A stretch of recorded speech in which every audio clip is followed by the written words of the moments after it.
when knights from distant shores carved kingdoms from ancient sands, they believed their conquest would endure forever. What they built in blood and faith would become the most precarious experiment in medieval history, a collision of civilizations that would reshape 3 continents and echo through 8 centuries of conflict. These were not mere military campaigns, but the birth of an impossible dream. European castles rising where prophets once walked, Latin prayers echoing in cities older than Rome, and feudal lords governing populations who spoke in tongues they could not understand. For 200 years, this fragile synthesis of East and West would survive siege and betrayal, triumph and catastrophe. This is the story of how a handful of warriors became kings of Jerusalem, how their descendants learned to navigate between survival and honor, and how their final defeat would mark not just the end of individual kingdoms, but the closing of an age when faith alone seemed powerful enough to move mountains and armies across oceans. When Pope Urban II stood before the assembled nobles at Clermont in November of 1095, his words carried across the fields of France like wildfire through dry wheat. Deus Vult, the crowd thundered back, God wills it, and with those ancient syllables, the largest military expedition the Christian world had ever mounted began to take shape. The pontiff spoke of distant suffering, of pilgrims murdered on holy roads, of sacred places defiled by infidel hands. He promised absolution, complete and immediate, the washing away of all sins in exchange for taking the cross and marching to the tomb of Christ. Behind his eloquent appeals lay harder realities that few in that enthusiastic crowd understood. Byzantine messengers had arrived in Rome months earlier, bearing desperate pleas from Emperor Alexius Comnenus for Western military aid. The Seljuk Turks, those fierce horsemen from the eastern steppes, had shattered Byzantine armies at Manzikert 24 years before, rolling across Anatolia like a tide of conquest that left ancient Christian cities smoking in their wake. Constantinople itself, that golden jewel of the East where Caesar still reigned, stood threatened by enemies who commanded the very roads to Christ's sepulchre. Still, Urban's vision extended far beyond mere military assistance to distant cousins. The Pope dreamed of reuniting the sundered halves of Christendom, of healing the great schism that had split East from West for 40 years. If Western knights could liberate the holy places and restore Byzantine territories, perhaps the ancient unity of the faith could be restored under Roman leadership. The political calculations were as intricate as any emperor's, wrapped in the language of holy mission and righteous warfare. The response exceeded even Urban's most optimistic hopes. Across the kingdoms of the West, nobles great and small began sewing crosses of red cloth onto their garments, taking vows that bound them to complete the pilgrimage or die in the attempt. Godfrey of Bouillon sold his ancestral castle to finance the expedition. Raymond of Toulouse, richest lord in southern France, mortgaged his vast domains to equip an army. Bohemond of Taranto, that restless Norman who had already carved domains from Byzantine territories in southern Italy, saw opportunity wrapped in pious rhetoric and gathered his followers for what promised to be the adventure of a lifetime. Fueled by the same passion, the peasants rallied, but their crusade unraveled long before they neared the sacred walls.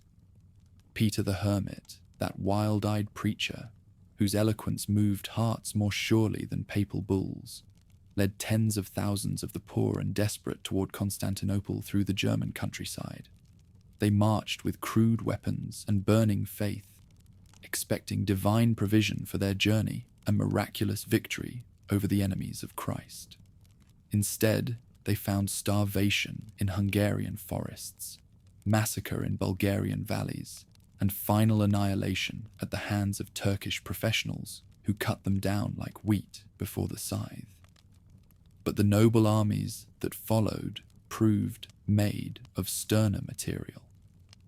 Through the passes of the Alps they came, their banners bright with the arms of ancient houses, their armor gleaming like silver rivers flowing toward the sunrise. At Constantinople they gathered, a host unlike anything the world had seen. French knights whose heavy cavalry had dominated European battlefields for generations, Norman adventurers whose tactical brilliance had won kingdoms in England and Sicily, Italian marines whose ships controlled the inland sea, German warriors whose discipline recalled the legions of ancient Rome. Emperor Alexius received them with mingled hope and terror. Here was the aid he had requested, but in such overwhelming strength that it threatened to accomplish far more than he had bargained for. The Western lords were not simple mercenaries to be hired and dismissed, but conquerors in their own right, men whose grandfathers had carved new realms from the chaos of a collapsing world. When they demanded provisions and guides for their march into Anatolia, the emperor provided them gladly. When they swore oaths of homage and promised to restore captured territories to Byzantine rule, he accepted their words with the understanding that such promises lasted only as long as mutual interest made them profitable. The crossing into Asia tested Western resolve with a harshness that would have broken lesser men. At Nicaea, the ancient city where Christian councils had once defined the very nature of God, they faced their first taste of siege warfare against enemies who understood the science of fortification, as well as any Roman engineer. For 7 weeks, they pressed the attack, their stone throwers hurling boulders against walls that had withstood a dozen assaults, their miners digging tunnels through earth baked hard as pottery by the Anatolian sun. Turkish cavalry swept around their camps like wolves around a campfire, striking at foraging parties and supply trains with arrows that whispered death from distances the Westerners could not match. These were not the armored knights of European battlefields, men who stood their ground and fought face to face, but mounted archers whose tactics had been refined in the steppes where survival depended on speed and cunning rather than strength and courage. They appeared like mirages in the shimmering heat, loosed their volleys with mechanical precision, then vanished into terrain that seemed to swallow armies whole. Nicaea didn't fall to Western swords. It was Byzantine diplomacy that won the day. All along, Alexius had been in quiet talks with the Turkish garrison, offering terms too tempting for weary defenders to decline. When the city gates opened to admit imperial troops rather than crusading armies, Western leaders learned their first bitter lesson about the complexity of Eastern politics. They had shed blood and treasure to restore Byzantine territories, only to discover that their allies preferred negotiation to conquest, accommodation to annihilation. Still, the road to the Holy Sepulchre lay open, and the great host pressed deeper into Anatolia, with confidence born of their first victory. At Dorylaeum, they met the Turkish field army in the kind of conventional battle that Western tactics were designed to dominate. The enemy horse archers struck first, their composite bows sending clouds of arrows into the crusading ranks, while they stayed carefully beyond the reach of European lances. For hours the pattern continued: Turkish advance, volleys of arrows, Western charges that struck empty air as their enemies melted away like smoke. But when Bohemon's reserve cavalry struck the Turkish flanks at the moment of maximum enemy commitment, the tide turned with devastating swiftness. Caught between hammer and anvil, unable to maneuver in broken terrain, the Turkish army disintegrated as completely as if it had never existed. The survivors fled eastward, carrying word that these Western warriors fought with a coordination and striking power that no amount of individual skill could overcome. The victory opened the roads of Anatolia to Western advance, but it also revealed the true scale of the task they had undertaken. This was not a simple pilgrimage to be completed in a season or two, but a conquest that would require years of bitter fighting against enemies who commanded resources beyond European comprehension. The Seljuk domains stretched from the borders of Persia to the gates of Constantinople, ruled by sultans whose armies could afford losses that would cripple any Western kingdom. Through the Cilician gates, the Crusaders descended into Syria, that ancient land where empires had risen and fallen since the world was young. Here they found themselves in a political labyrinth that made Byzantine diplomacy seem straightforward by comparison. The Seljuk Empire was fracturing along ethnic and religious lines, with Turkish emirs fighting Arab governors, while Kurdish warlords carved out independent domains from the chaos. Local Christians, Armenians, and Syrian Orthodox, Jacobites, and Maronites maintained their own delicate negotiations with various Muslim authorities, seeking protection for their communities through whatever accommodations circumstances allowed. At Antioch, the siege became a proving ground where the West's determination nearly snapped. The ancient metropolis, key to all Syria, stood guard over the passes between Anatolia and the Holy Land, like a fortress built by gods rather than men.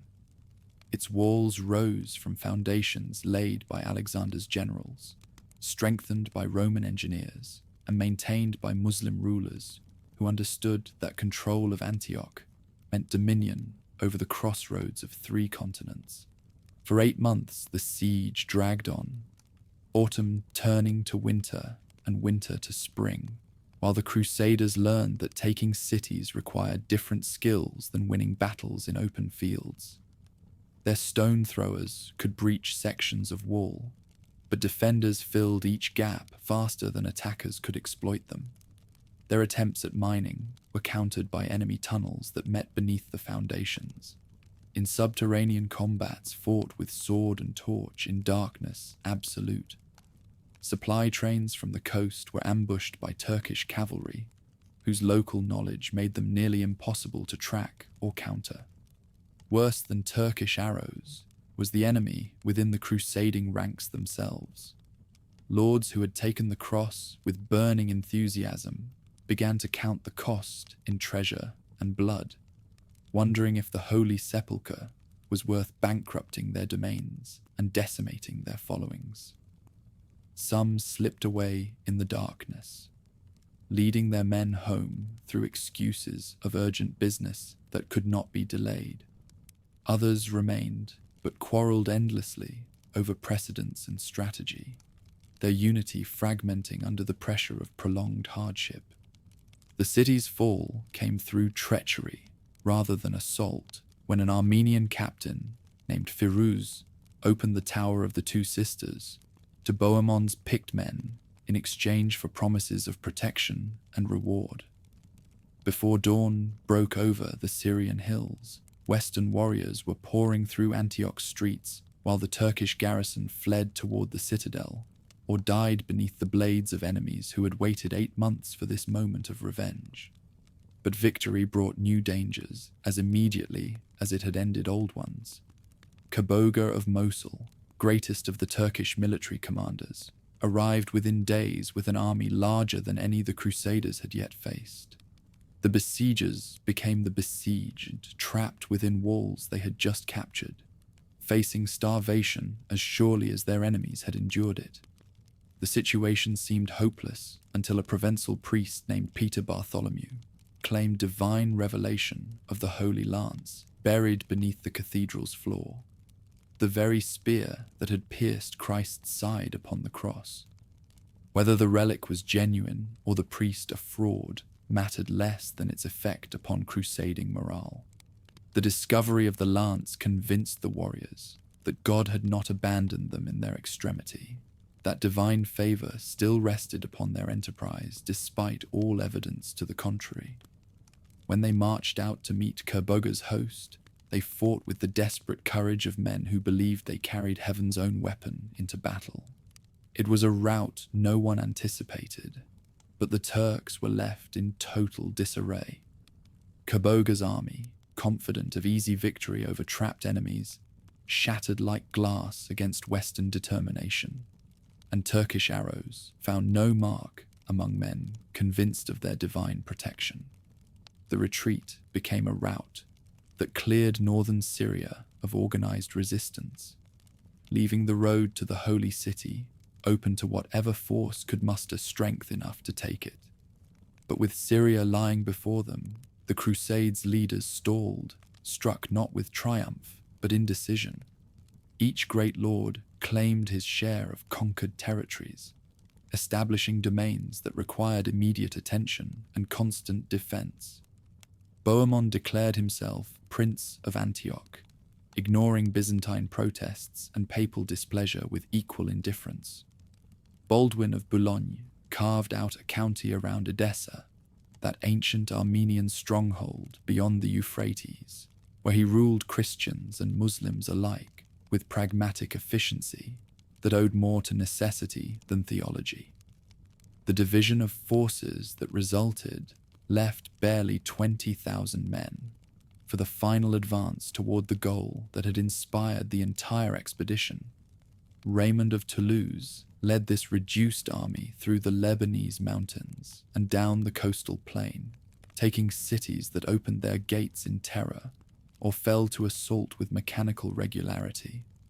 Beirut and Sidon, Tyre and Ascalon watched the western banners pass, some yielding tribute to avoid destruction, others preparing defenses against enemies whose reputation had preceded them like thunder before a storm.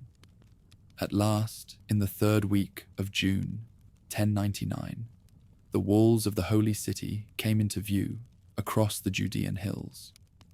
4 years had passed since Urban had preached his sermon at Clermont. 4 years of marching and fighting, of victory and disaster, of faith tested in crucibles that few who heard his words could have imagined. The survivors who looked upon those ancient stones were no longer the enthusiastic pilgrims who had taken the cross in French churches and German valleys, but hardened veterans whose eyes had seen wonders and horrors in equal measure. Even in its brevity, the siege was marked by unrelenting violence. The Fatimid garrison, caught between the need to defend against Christian assault and the fear of angering a Muslim population that viewed their Shia rulers as heretics nearly as dangerous as infidels, could mount only token resistance against enemies whose expertise in siege warfare had been purchased with the blood of a dozen captured cities. On the morning of July the 15th, as the summer sun climbed toward its zenith over the hills of Judea, western ladders topped the northern wall, while battering rams splintered the gates that had barred their way. The slaughter that followed stained the streets with blood until, according to witnesses, it ran ankle-deep through the city that had known the footsteps of Christ himself. Muslim and Jew died without distinction, their bodies piling in the courtyards of mosques and synagogues, where they had sought sanctuary from enemies who recognized no difference between combatant and civilian, between the guilty and the innocent. The Crusaders, maddened by months of hardship and inflamed by years of preaching about Muslim atrocities, visited upon the holy city horrors that exceeded anything their enemies had ever imagined. When the killing finally ended and the survivors had been sold into slavery or driven into exile, the conquerors gathered at the Church of the Holy Sepulchre to give thanks for their victory and choose rulers for the territories they had won.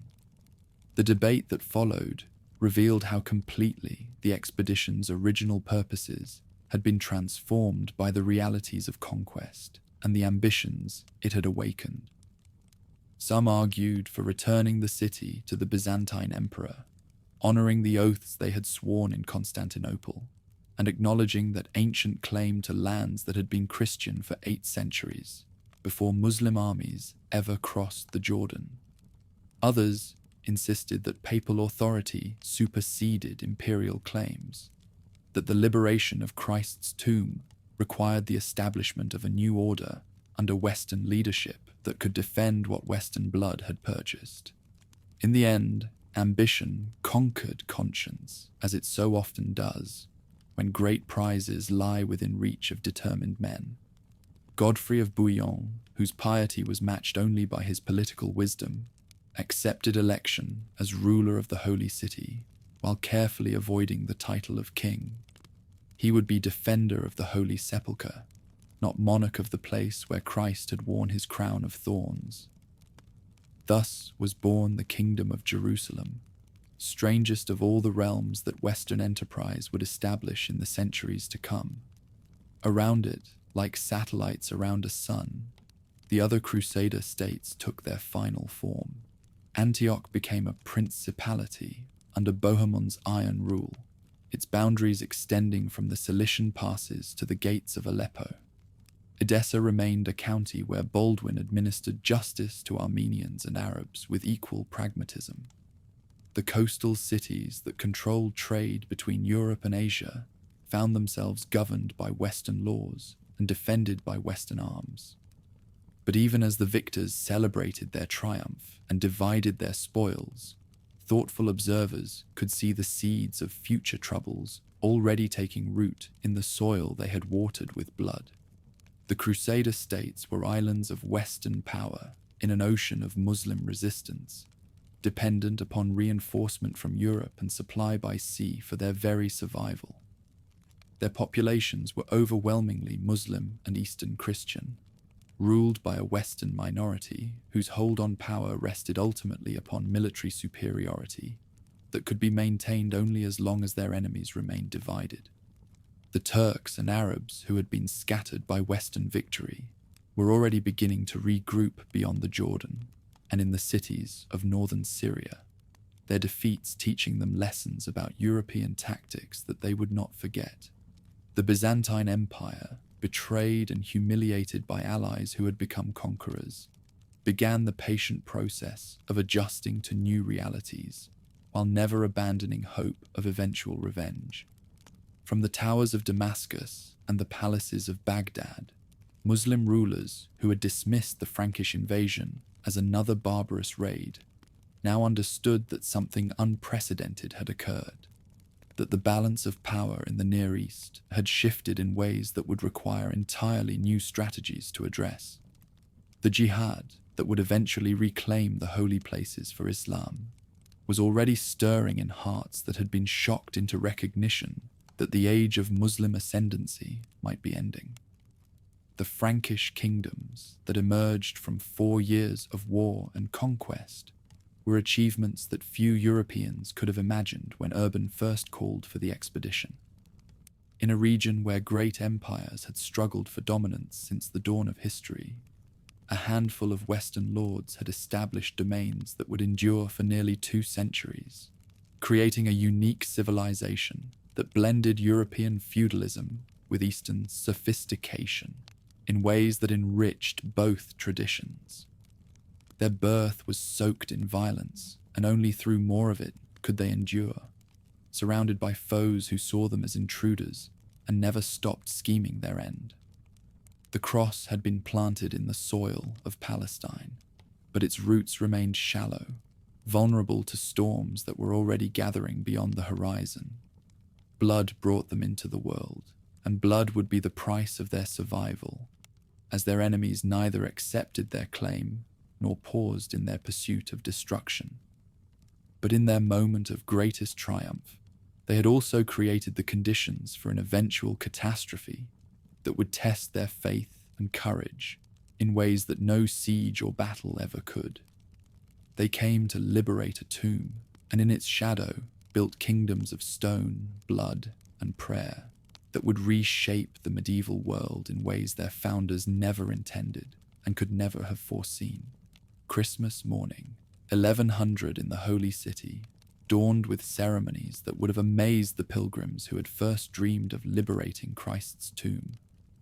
Baldwin of Boulogne knelt before the altar of the Church of the Holy Sepulchre, while Patriarch Dambert spoke the ancient words that transformed a Frankish count into the first crowned king of Jerusalem. Gone was his brother's careful title of defender. This second ruler embraced kingship with an audacity that shocked Eastern Christians and delighted Western chroniclers. Baldwin's coronation feast drew nobles from across Outremer to witness the birth of a new order. Bohemond of Taranto arrived from Antioch with his Norman retinue, while Baldwin of Edessa brought Armenian allies whose presence demonstrated the complex alliances already forming between Frankish conquerors and Eastern Christians. Hugh of Vermandois represented the French nobility, his participation lending legitimacy to ceremonies that established precedents for royal authority in the conquered territories. The king faced immediate challenges that tested his administrative skills as much as his military prowess. Jerusalem's population had collapsed after the conquest, while Muslim farmers throughout the kingdom had fled their fields rather than submit to Christian rule. The ruler issued proclamations guaranteeing protection for all subjects regardless of faith, reversing the policies of massacre and expulsion that had characterized the initial conquest. Tancred of Hauteville carved out his own domain in Galilee, establishing the Principality of Tiberias through a combination of military conquest and diplomatic negotiation with local communities. Operating from his fortress overlooking the Sea of Galilee, Tancred demonstrated the adaptation required for successful rule in Palestine. Heavy cavalry for pitched battles, light infantry for siege warfare, and sufficient Arabic to communicate with indigenous populations whose cooperation ensured survival. Coastal expansion became Baldwin's highest priority, beginning with the siege of Jaffa in May 1101.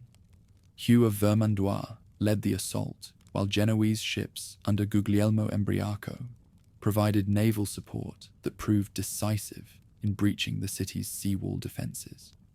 After 3 weeks of coordinated attacks, the garrison surrendered rather than face another massacre, establishing patterns of mercy that would characterize later sieges. Acre's capture in 1104 required the combined efforts of Baldwin's army and a Genoese fleet commanded by Caffaro di Rustico, whose chronicle provides our most detailed account of the siege. Caffaro recorded how his marines scaled the harbour walls, while Frankish knights assaulted the landward gates, their coordination demonstrating the tactical evolution that had occurred since the crude assaults of the early conquest years. Fulcher of Chartres chronicled the transformation of conquered territories under Baldwin's rule, walking through Jerusalem's markets where Syrian goldsmiths worked alongside Frankish armourers.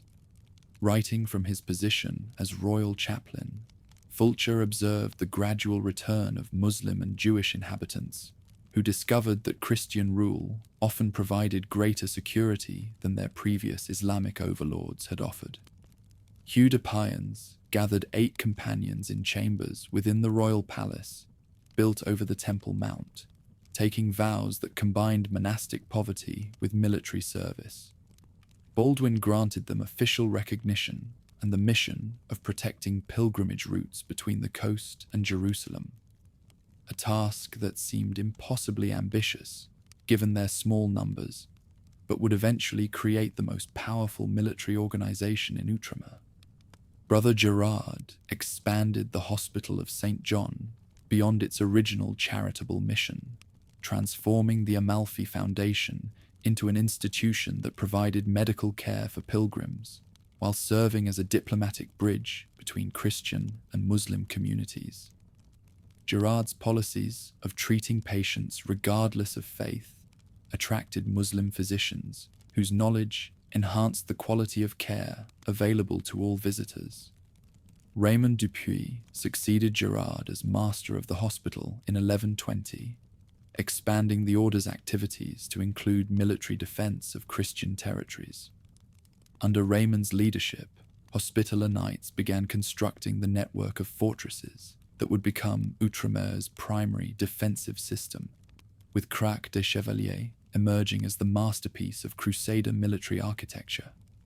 Bohemond's capture by the Danishmend Turks in 1100 left Antioch under the regency of Tancred, who proved more diplomatically flexible than his uncle had been.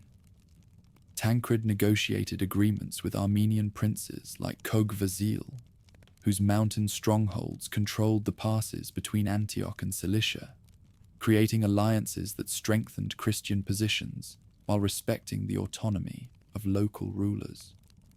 Baldwin of Edessa expanded his county through marriages that linked Frankish nobility with Armenian aristocracy, taking Morphia of Melitene as his wife, in a ceremony that symbolized the cultural fusion occurring throughout Outremer.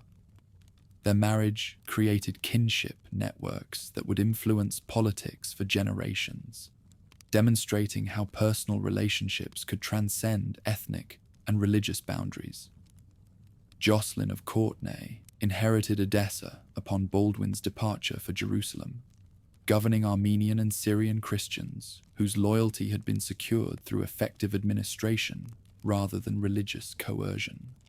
Jocelyn's court in Edessa became a model for multicultural governance, with Armenian nobles serving as advisors, while Syrian Christian scribes maintained records in Greek and Syriac, as well as Latin. Roger of Salerno ruled Antioch as regent for the young Bohemond II, establishing policies that balanced the demands of Latin settlers with the needs of Greek and Armenian populations. Roger's administration demonstrated the pragmatic approach that characterized successful Frankish rule, flexible enough to accommodate local customs while maintaining sufficient authority to ensure military effectiveness. Pons of Tripoli consolidated his father's conquests along the Lebanese coast, completing the siege of Tripoli in 1109 after a 7-year blockade that demonstrated the importance of naval cooperation with Italian maritime republics. The Venetian and Genoese fleets provided the sea power necessary to prevent Muslim relief, while Pons's forces gradually reduced the city's landward defenses. William of Tyre began his education in European schools, but returned to Palestine to serve as chancellor and archbishop, becoming the greatest chronicler of the Crusader states. William's Historia recorded not only military campaigns, but also the cultural synthesis that created a unique civilization, blending Eastern sophistication with Western energy.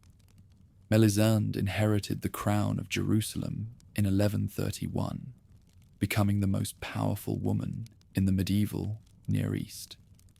Ruling from the royal palace in Jerusalem, Melisande commissioned manuscripts that displayed the artistic fusion characteristic of Outremer, Western illumination techniques applied to Eastern motifs. Latin texts decorated with Arabic calligraphy, Byzantine icons adapted to serve Latin liturgical requirements. Zengi of Mosul observed these developments from his fortress beyond the Euphrates, understanding that Frankish success represented something far more dangerous than temporary military conquest.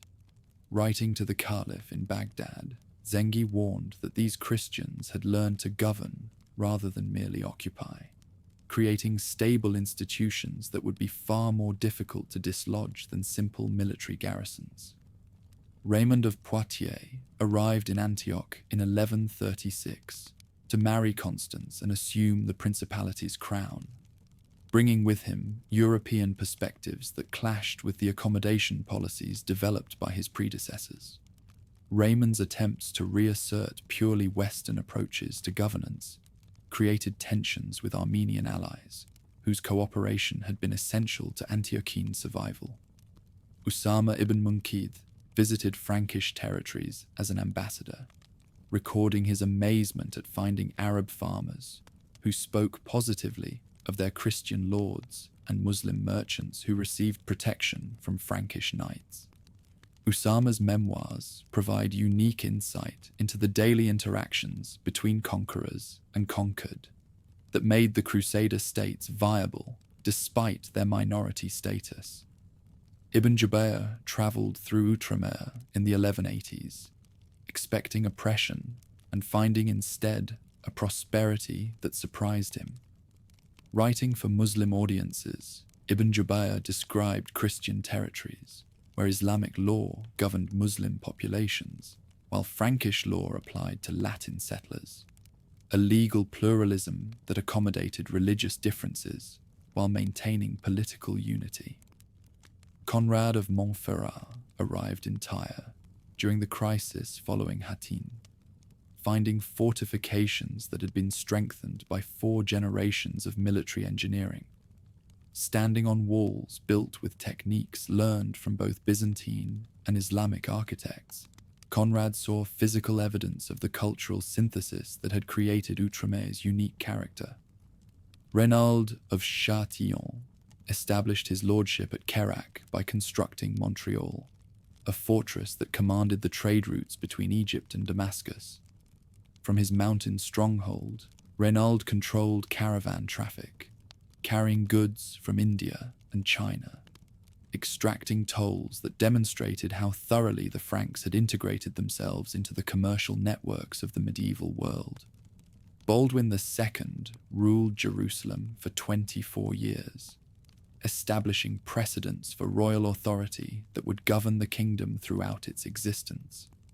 His legal innovations, recorded in the Assizes of Jerusalem, created a constitutional monarchy that balanced royal prerogatives with noble privileges while protecting the rights of non-Latin populations.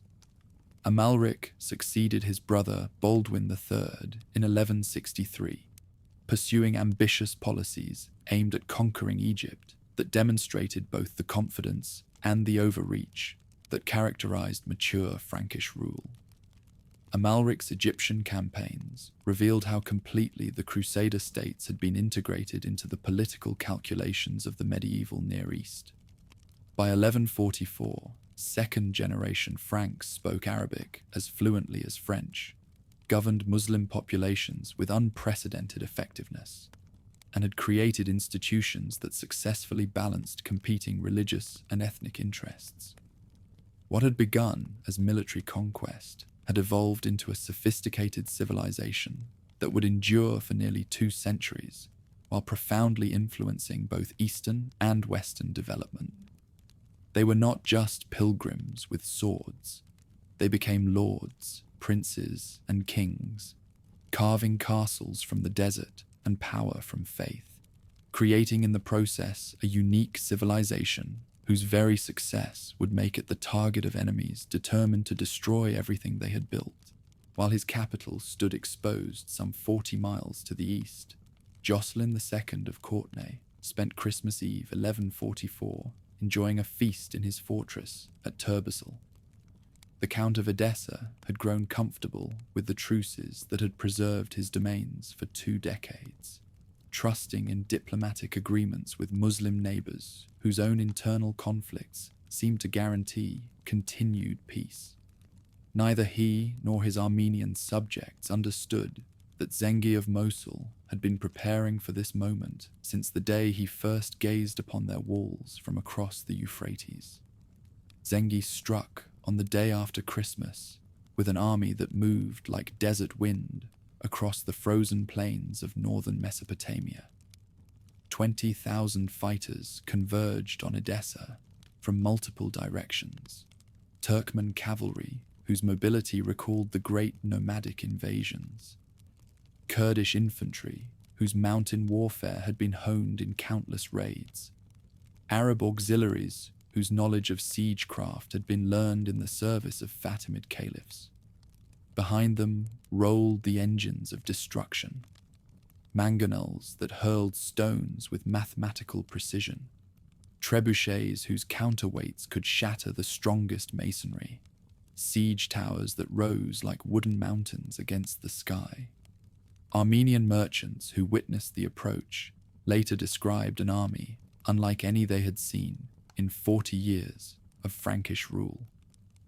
Where Christian forces moved with the measured discipline of European warfare, Zengi's host flowed across the landscape like water finding its level, individual units coordinating through signals that seemed to require no visible communication.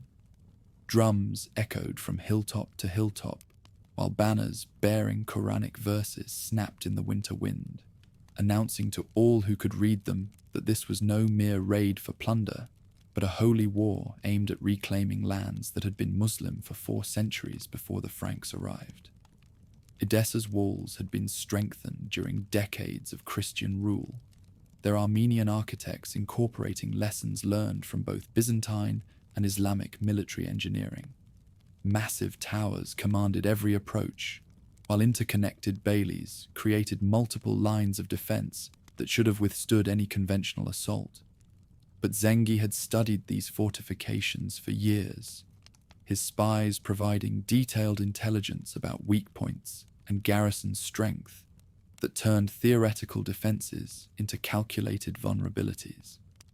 Archbishop Hugh delivered the city's response to Zengi's surrender demand from the walls, where Armenian crossbowmen and Frankish men-at-arms stood shoulder to shoulder.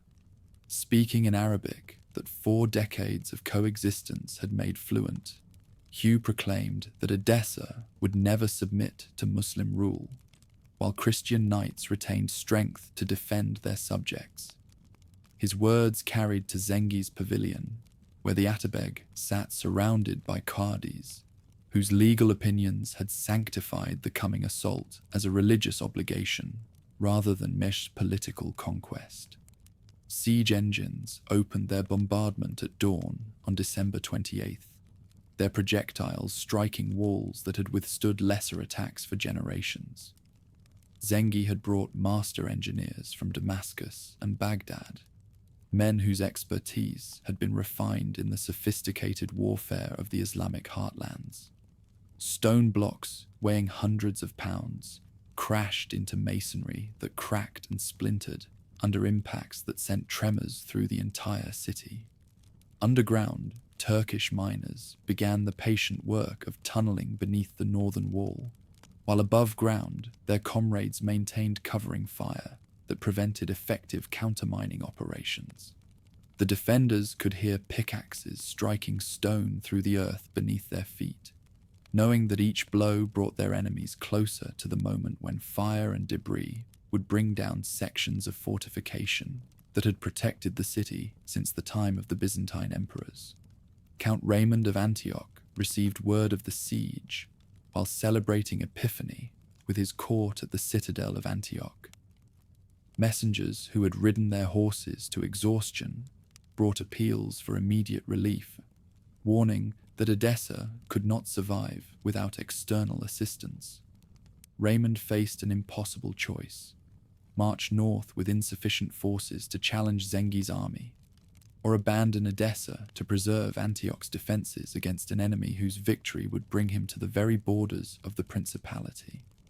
Armenian nobles within Edessa opened negotiations with Zengi's representatives on January 2nd, seeking terms that would preserve their community while acknowledging the reality of Muslim conquest.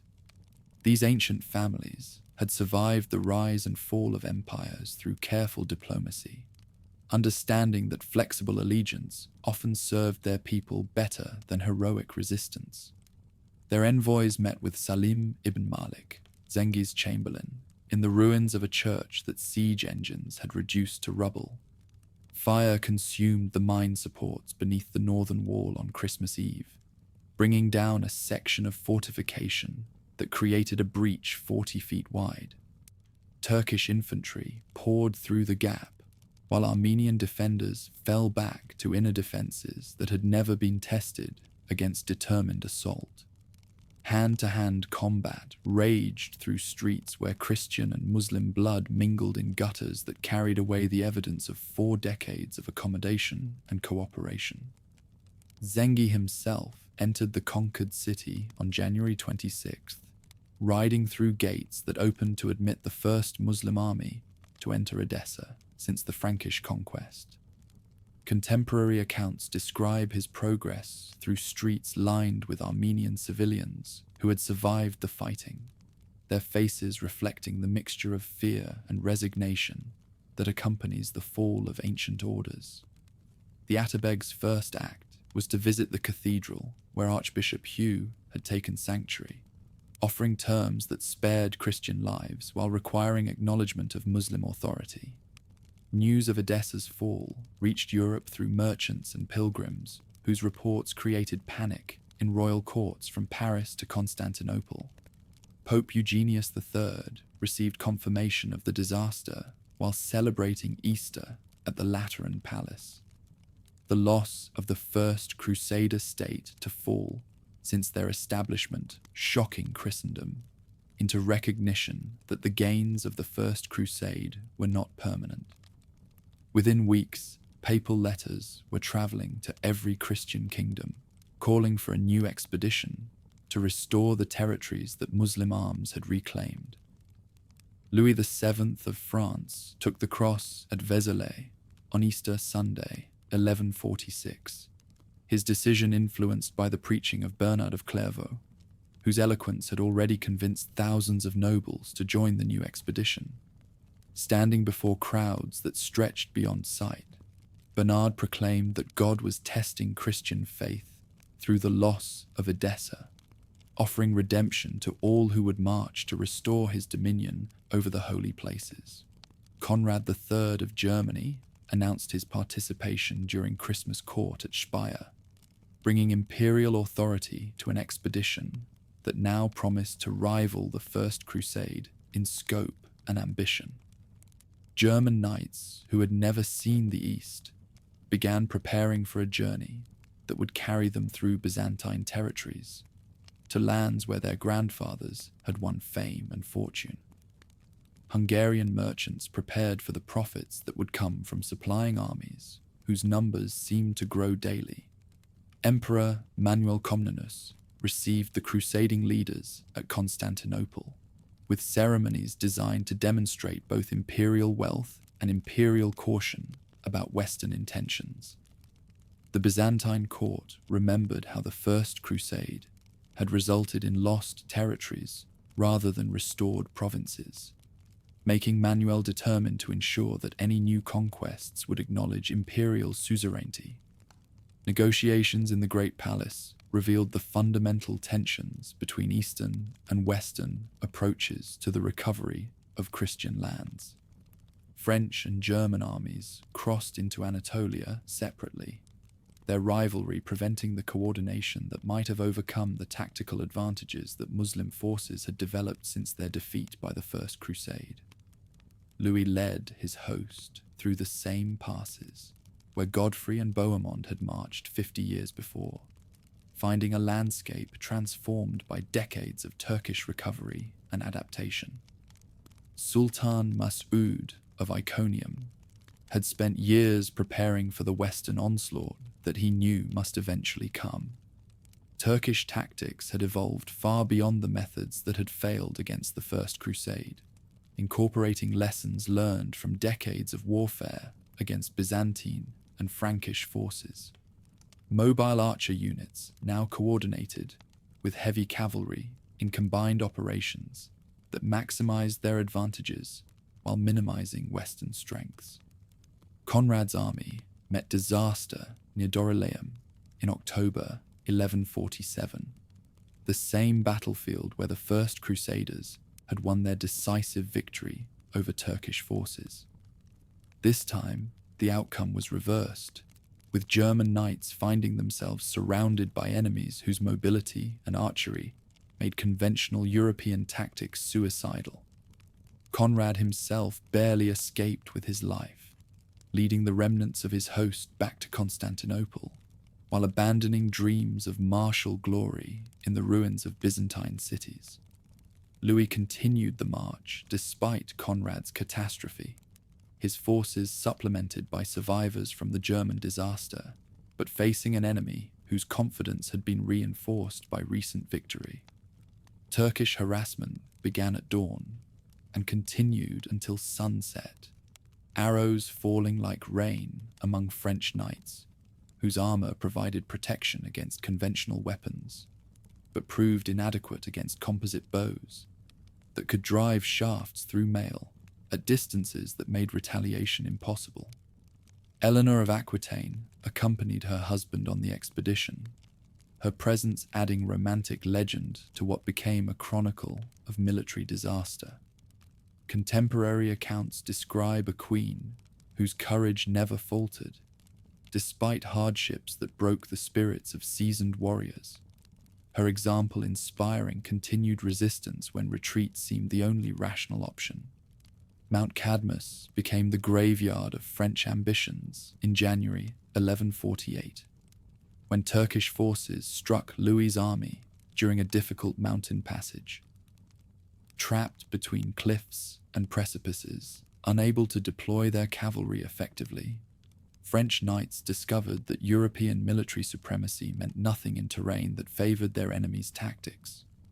Thousands died in gorges where their bodies would bleach under the Anatolian sun, while survivors struggled toward the coast with equipment and morale shattered beyond repair. Ships carried the remnants of both armies to Antioch, where Raymond of Poitiers received his royal guests with ceremonies that could not disguise the magnitude of their failure. European knights who had expected to restore Christian dominion in Mesopotamia found themselves refugees dependent upon the hospitality of Eastern relatives, whose own territories remained under constant threat from the very enemies who had destroyed their hopes. Damascus became the focus of the expedition's final effort, a target chosen more for its political symbolism than its military significance. Unur ibn Munkid ruled the ancient city through careful diplomacy that balanced pressure from Zengi's successors against the need to preserve Syrian independence, making him a potential ally rather than an obvious enemy. The decision to attack Damascus revealed how completely European leaders misunderstood the political complexities of the region they sought to liberate. Siege operations began in July 1148, with enthusiasm that quickly evaporated under the Syrian sun. Damascus wasn't some remote stronghold. It was a thriving capital backed by a kingdom and some of the most skilled military engineers in the Islamic world. Defensive preparations had been underway since news arrived of the crusading army's departure from Europe, transforming the city into a fortress whose every wall and tower had been designed to resist exactly the kind of assault that Western forces were capable of mounting. Templar and Hospitaller Knights provided the expedition's most effective troops, their experience of Eastern warfare making them valuable advisors as well as fighters. Hugh de Payens had died years before, but his successors understood the realities of Palestinian conflict in ways that European newcomers could not grasp. Their counsel might have prevented the disaster that followed, but political rivalries between French and Palestinian nobility made cooperation impossible. Unur's cavalry struck the crusading camp on July 28th, demonstrating tactical coordination that impressed even veteran observers. Syrian horsemen moved with precision that recalled the great nomadic traditions while employing weapons and armor that incorporated the best features of both Eastern and Western military technology. Their assaults scattered French and German forces, whose commanders had expected to face the kind of disorganized resistance that had characterized Muslim opposition during the First Crusade. Retreat began within days of the first assault, the crusading army dissolving as individual contingents sought their own routes to safety. Conrad sailed for Constantinople, while Louis remained in the east long enough to make pilgrimage to Jerusalem, his visit to the Holy Sepulchre providing spiritual consolation for an expedition whose material accomplishments amounted to nothing. Eleanor's subsequent annulment of their marriage would add personal scandal to the political failure that had characterized the entire enterprise. Nur ad-Din inherited his father's dominion when Zengi was assassinated by a servant in 1146, proving himself an even more formidable opponent of Frankish power than his predecessor had been. Where Zengi had relied primarily on military conquest, Nur ad-Din combined warfare with religious propaganda, that presented the struggle against the Crusader states as a cosmic battle between faith and infidelity.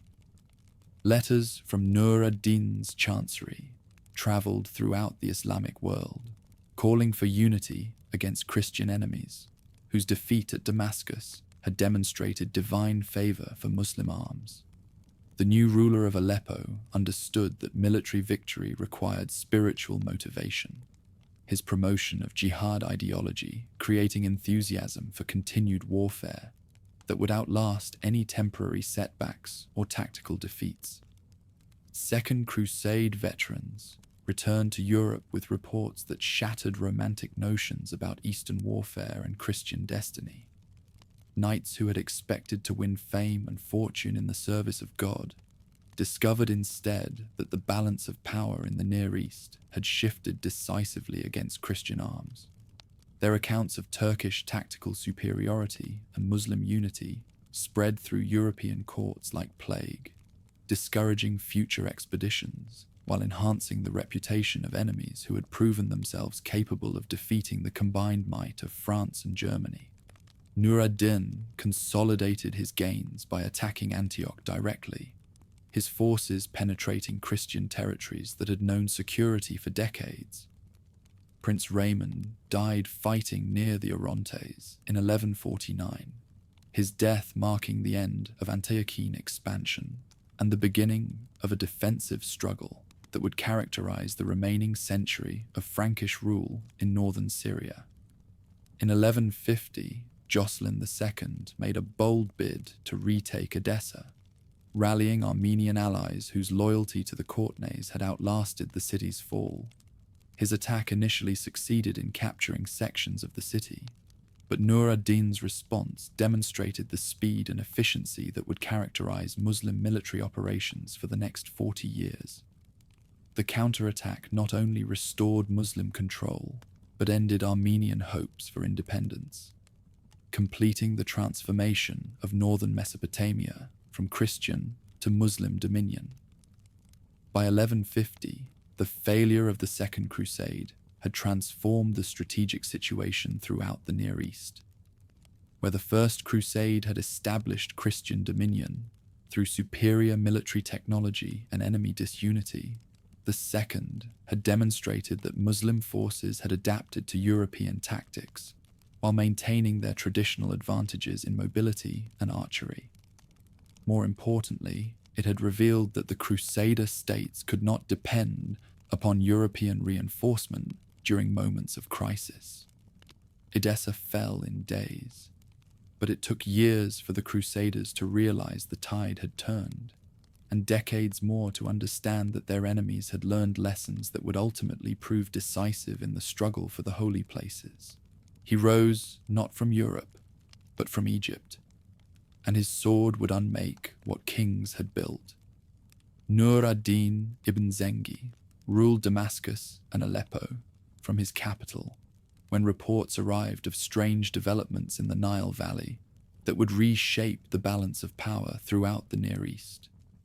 Shawar, the deposed vizier of the land of the pharaohs, had fled to Damascus seeking military aid to restore him to authority in Cairo, offering tribute that would make the master of northern Mesopotamia the effective ruler of the richest province in the Islamic world. Behind this opportunity lay the weakness of the Fatimid Caliphate, whose Shiite rulers had lost control over their own Sunni armies, while their treasury emptied through constant civil wars. Asad ad-Din Shirkuh accepted command of the expedition that would carry forces from the north into the ancient kingdom of the Nile, bringing with him his nephew, Salah ad-Din Yusuf ibn Ayyub, a Kurdish officer whose name meant righteousness of the faith, but who was known to his companions simply as Saladin. Neither uncle nor nephew understood that their adventure in the land of the pharaohs would transform them from provincial commanders into the architects of Islam's greatest victory since the Prophet's own conquests. King Amalric of Jerusalem watched these northern preparations with growing alarm, understanding that Fatimid collapse would create either a dangerous power vacuum or an even more dangerous unification under Nur ad-Din's authority. Gold from the Nile had financed Palestinian trade for decades, while Fatimid weakness had protected the kingdom's southern frontier from serious threat. Amalric assembled his own expedition to ensure that whatever regime emerged in Cairo would remain independent rather than allow the ancient kingdom to become a launching point for attacks on Christian territories. Shirkuh entered the Nile Valley in 1164 with 8,000 cavalry, whose desert crossing demonstrated the mobility that had made Turkish arms so formidable throughout the region. Fatimid forces that opposed the invasion crumbled at the first encounter, their soldiers refusing to die for commanders who had lost all legitimacy through decades of misrule. Within weeks, banners from Damascus flew over Alexandria, while Shirkuh's advanced guards approached the outskirts of Cairo itself. Frankish intervention saved the Fatimid regime from immediate collapse when Amalric's army crossed the frontier at Pelusium, forcing Shirkuh to divide his attention between local enemies and Christian reinforcements. The subsequent campaign became a complex dance of alliance and betrayal, as Fatimid ministers alternately sought aid from Damascus and Jerusalem, while both Muslim and Christian armies maneuvered for position in the delta's maze of canals and irrigation ditches. The young officer distinguished himself during the retreat from Alexandria, commanding the rearguard that held off pursuing enemies, while his uncle's main force escaped encirclement. Contemporary accounts describe a commander whose tactical skill impressed veterans, while his personal courage inspired followers who had initially doubted his worthiness for high command. His tribal origins that had once marked him as an outsider now proved advantageous, providing connections throughout the diverse coalition that served under northern banners. Politics in the land of the pharaohs proved more treacherous than its battlefields, as competing factions within the Fatimid court sought advantage through foreign alliances that served personal ambition rather than national interest. Shawar, restored to the Vizierate through northern arms, immediately began negotiating with Amalric for Christian protection against his former allies, offering tribute payments that would have made Jerusalem the effective master of Nilotic resources. Amalric accepted Shawar's overtures, despite opposition from Palestinian nobles, who understood that entanglements along the Nile could drain the kingdom's limited military strength while providing minimal strategic advantage. The king's ambitions had been inflamed by reports of Fatimid wealth that painted the ancient kingdom as a prize worth any risk, but his advisors warned that conquest would require resources far beyond anything the Crusader states could sustain without massive European reinforcement.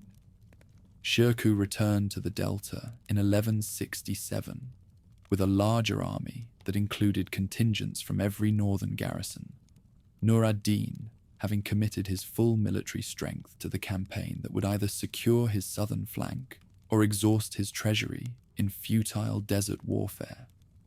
This second expedition moved with systematic efficiency that reflected lessons learned during the previous campaign, engineers from Damascus having studied local terrain, while diplomatic agents had cultivated alliances among Coptic Christians and Nubian auxiliaries who served Fatimid armies.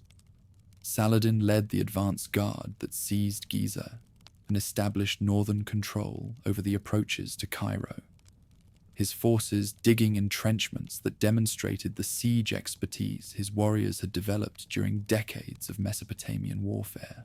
From his position on the west bank of the Nile, he could observe the Fatimid capital, whose ancient walls enclosed wealth that exceeded the combined treasuries of Damascus and Aleppo.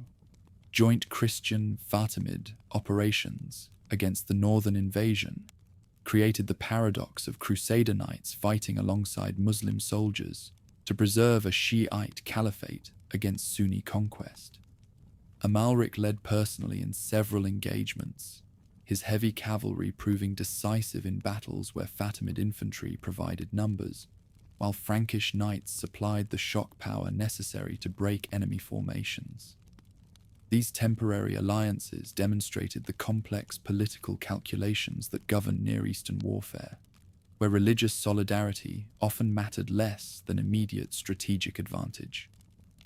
Shirkuh died of exhaustion in March 1169, his years of campaigning having worn down a constitution that could no longer sustain the physical demands of active command. His death left the northern expedition leaderless at the moment when success seemed within reach, creating an opportunity for ambitious subordinates to claim authority over forces whose loyalty had been personal rather than institutional. The ambitious officer emerged from the succession struggle as the consensus choice of commanders who respected his military record, while calculating that his background made him less threatening than Arab or Turkish rivals with stronger tribal connections.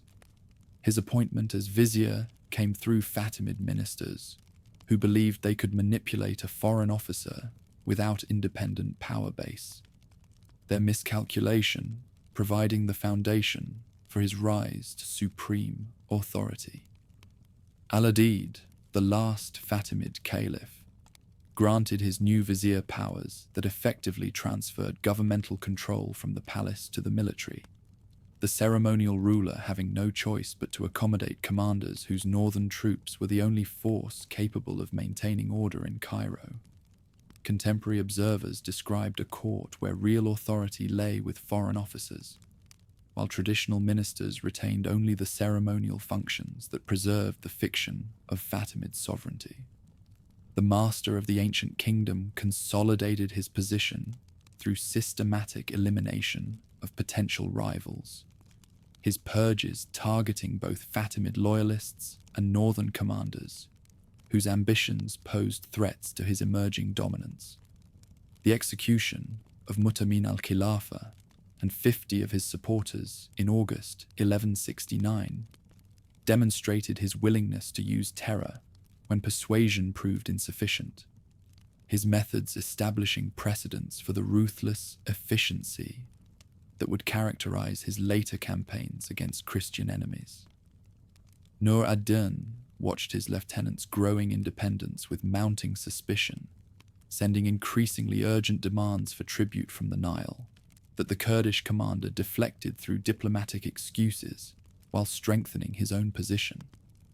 The master of Damascus understood that his greatest victory was becoming his most dangerous defeat, resources from the ancient kingdom having created a subordinate powerful enough to challenge authority throughout the region.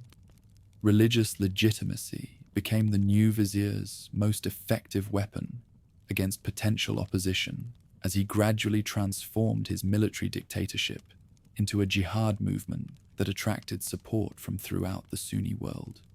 Friday sermons in Cairo's mosques began proclaiming the sacred duty of war against Christian enemies, while his chancellery produced manifestos that presented the reconquest of Jerusalem as a religious obligation superseding all political calculations. Al-Adid's death in 1171 provided the excuse for abolishing the Fatimid Caliphate entirely, the vizier declaring his allegiance to the Abbasid Caliph in Baghdad while assuming full sovereignty over territories along the Nile. This revolutionary change eliminated 2 centuries of Shiite rule while uniting the most populous Muslim province with the religious mainstream that could provide legitimacy for expanded conquest. Damascus fell under the southern commander's control, following Nur ad-Din's death in 1174, the master of the ancient kingdom moving swiftly to claim his former overlord's inheritance before rival claimants could organize effective resistance. Al-Salih, Nur ad-Din's 11-year-old heir, lacked the political support necessary to maintain his father's coalition, allowing the southern ruler to present himself as regent protecting Zengid interests while systematically eliminating opposition to his rule. Aleppo's resistance to southern expansion created the last major obstacle to unification of Muslim territories under single command. Gumushtekin, the city's governor, allied with the assassins and various Frankish nobles in desperate attempts to preserve independence. But these coalitions lacked the resources necessary to resist forces that now controlled both wealth from the Nile and military tradition from Damascus. Baldwin IV of Jerusalem proved to be the southern ruler's most formidable opponent, despite the leprosy that was slowly destroying his body. The young king's tactical brilliance and personal courage inspired Christian resistance that prevented Muslim conquest during the critical years when the new master was consolidating his authority over the northern territories. Their first encounter at Montgisard in 1177 demonstrated that Frankish heavy cavalry remained capable of crushing Muslim armies when properly deployed against targets that could not avoid decisive engagement. Reynold of Châtillon's raids from Kerak provided constant provocation that the Muslim commander used to justify increasingly aggressive policies toward the Crusader states. The Prince of Antioch had been transformed by 16 years of Muslim captivity into an implacable enemy whose attacks on pilgrimage caravans and commercial shipping violated the truces that had traditionally regulated warfare between Christian and Muslim territories. The siege of Kerak in 1183 coincided with the wedding festivities of Humphrey IV of Tehran and Isabella of Jerusalem, creating dramatic scenes that chroniclers would record as symbols of chivalric courtesy transcending religious hatred. Contemporary accounts describe how the Muslim commander ordered his siege engines to avoid the tower where the wedding feast was taking place, demonstrating the complex honor codes that governed even bitter enemies during the medieval period. Guy of Lusignan's accession to the throne of Jerusalem in 1186 eliminated the strong leadership that had preserved Christian independence during Baldwin IV's reign. The new king lacked both military experience and political support among Palestinian nobles, whose cooperation was essential for effective resistance against Muslim unification. The southern ruler recognized the opportunity that weak Christian leadership provided, accelerating his preparations for the final campaign that would reclaim the holy city for Islam. Reynold's attack on the caravan traveling from Damascus to Mecca in 1187 provided the justification needed for terminating all truces with the Christian kingdom. The Prince of Antioch's violation of safe conduct agreements gave Muslim propagandists material for jihad sermons, while providing legal grounds for renewing warfare that religious duty demanded, but political calculation had delayed. The Muslim commander assembled the largest army seen in the Levant since the First Crusade, contingents arriving from the Nile Valley, Damascus, Mesopotamia, and Anatolia to participate in the holy war that would restore Jerusalem to Islamic rule. Contemporary estimates placed his forces at over 30,000 men, including 12,000 regular cavalry, whose equipment and training represented the culmination of decades of military development under Zengid and Ayyubid patronage. King Guy led virtually every available Christian knight to meet this threat, gathering forces from across Outremer in a desperate gamble that risked the entire kingdom on a single engagement. The Christian army that marched from Sephoria toward Tiberias included the kingdom's entire feudal levy, the military order's full strength, and contingents from Antioch and Tripoli, whose participation left those principalities defensively vulnerable. Hattin's twin peaks provided the stage for the battle that would determine the fate of the Crusader states on July 4th, 1187. The Muslim commander had maneuvered the Christian army into attacking across waterless terrain during the height of summer, his strategic patience allowing him to engage enemies whose tactical position had been fatally compromised before the first arrow was shot. Thirst proved more devastating than Muslim arrows, as Christian knights discovered that their heavy armor had become a death trap under the heat. Horses collapsed from dehydration, while men-at-arms abandoned their weapons to search for water that existed only in the enemy camp beyond reach of Christian charges. The true cross, carried into battle as the holiest relic of Christendom, fell into Muslim hands along with King Guy and most of the Palestinian nobility.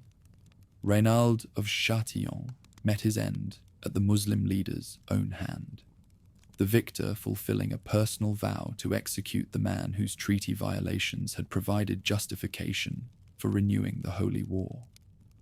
Contemporary accounts describe how the conqueror offered the Prince of Antioch the traditional choice between conversion and death, then struck him down when Reynald maintained his Christian faith while refusing to acknowledge the legitimacy of Muslim sovereignty.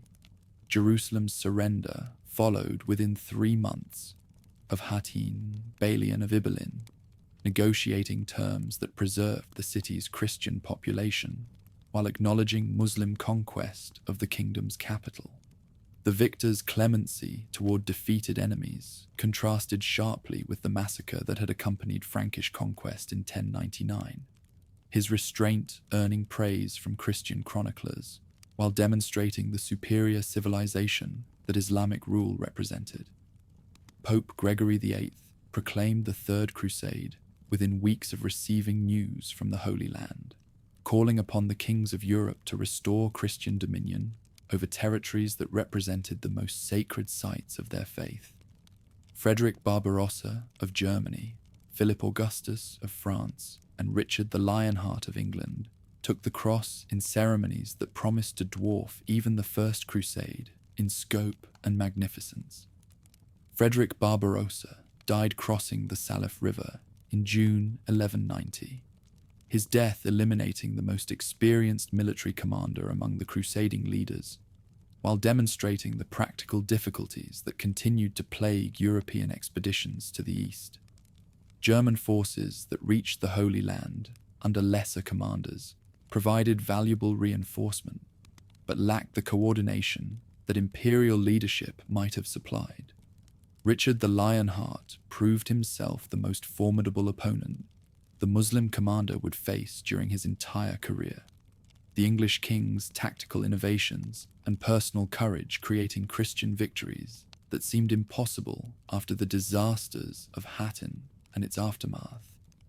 Their encounters at Arsuf and Jaffa demonstrated that European military technology remained superior to Muslim arms when properly employed by commanders who understood both their own strengths and their enemies' limitations. Cyprus fell to Richard during his journey to the Holy Land, the conquest providing the Crusader states with a secure base that would outlast the mainland territories by 3 centuries. Guy of Lusignan received the island as compensation for his loss of the Jerusalem crown, establishing a dynasty that would preserve Frankish rule in the eastern Mediterranean, long after the Muslim leaders' successors had eliminated the last Christian strongholds in Palestine. Acre's siege became the focal point of the Third Crusade, its walls serving as the testing ground where European siege technology confronted Islamic defensive engineering, while both sides employed innovations developed during a century of warfare. The city's fall in July 1191 provided Christian forces with a secure harbour, while demonstrating that Muslim fortifications could still be overcome by armies with sufficient resources and determination. Negotiations between Richard and the Muslim commander revealed the mutual respect that had developed between enemies, whose personal honor transcended religious differences.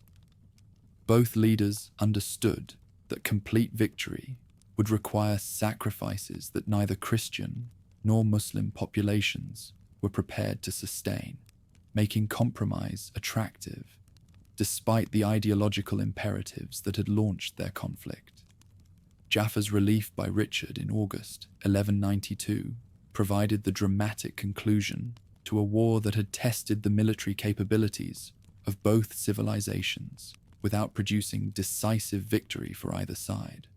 The English king's amphibious assault demonstrated tactical innovations that surprised even veteran Muslim commanders, while proving that European adaptability remained formidable when properly directed. Treaty of Jaffa restored Christian access to Jerusalem while acknowledging Muslim sovereignty over the Holy City, a compromise that satisfied neither side completely, but provided the foundation for renewed coexistence between communities whose survival depended upon accommodation rather than continued warfare. Pilgrims could once again visit the Holy Sepulchre, while Muslim control over Palestinian territory remained unchallenged.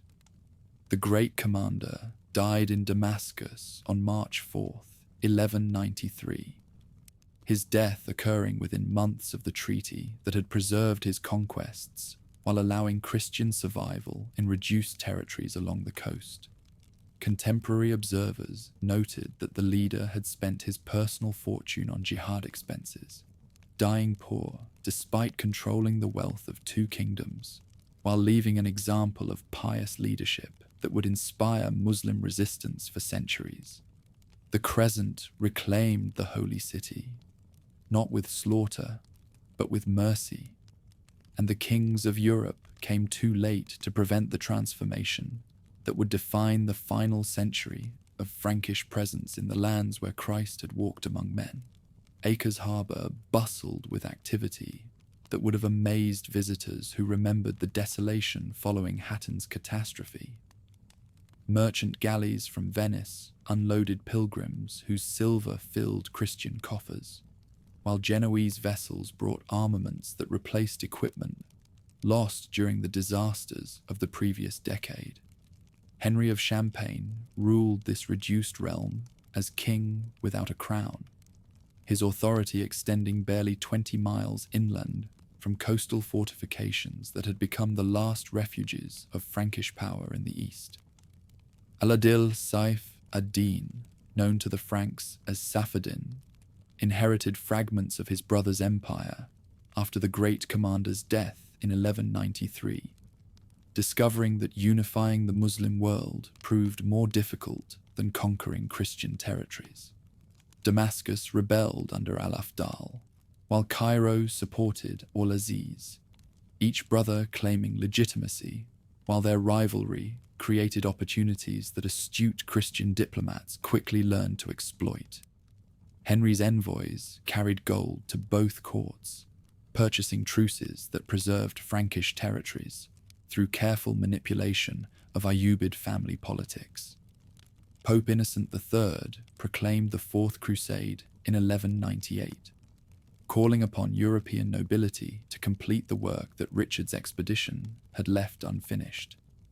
Enrico Dandolo, the blind Doge of Venice, who had celebrated his 90th birthday, saw opportunity wrapped in papal rhetoric and negotiated transportation contracts that would transform a holy war into a commercial venture serving Venetian interests rather than Christian ideals.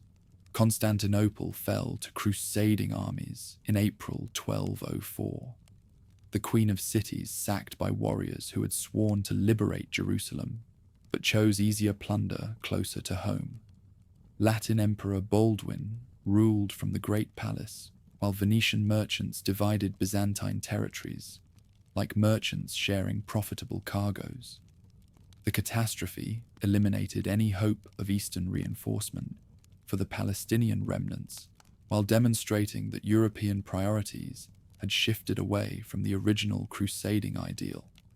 John of Brienne arrived in Acre in 1210 to marry Queen Maria and claim the crown of a kingdom that existed more in legal theory than territorial reality.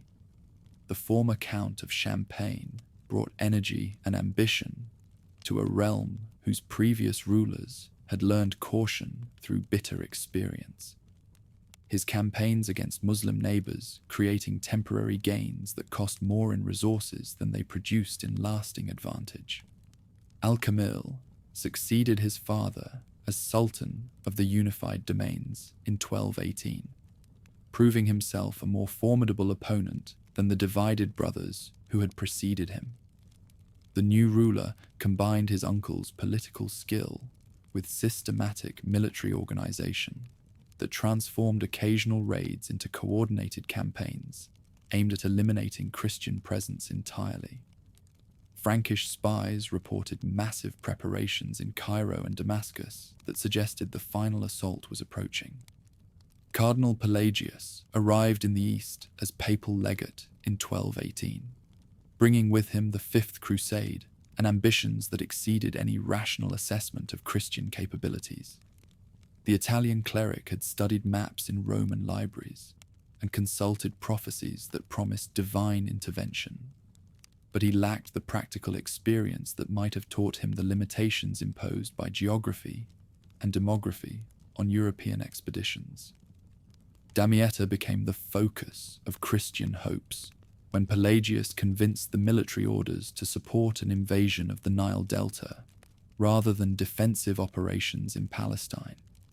The ancient fortress controlled access to Cairo while offering a base for operations against the heartland of Muslim power, its capture promising to transform the strategic balance throughout the region. Hungarian engineers and Italian marines began preparations for the most ambitious Christian offensive since the First Crusade. Sultan al-Kamil watched the Christian preparations with calculated patience, understanding that European armies excelled at assault operations, but struggled with the extended campaigns that conquest of the Delta would require.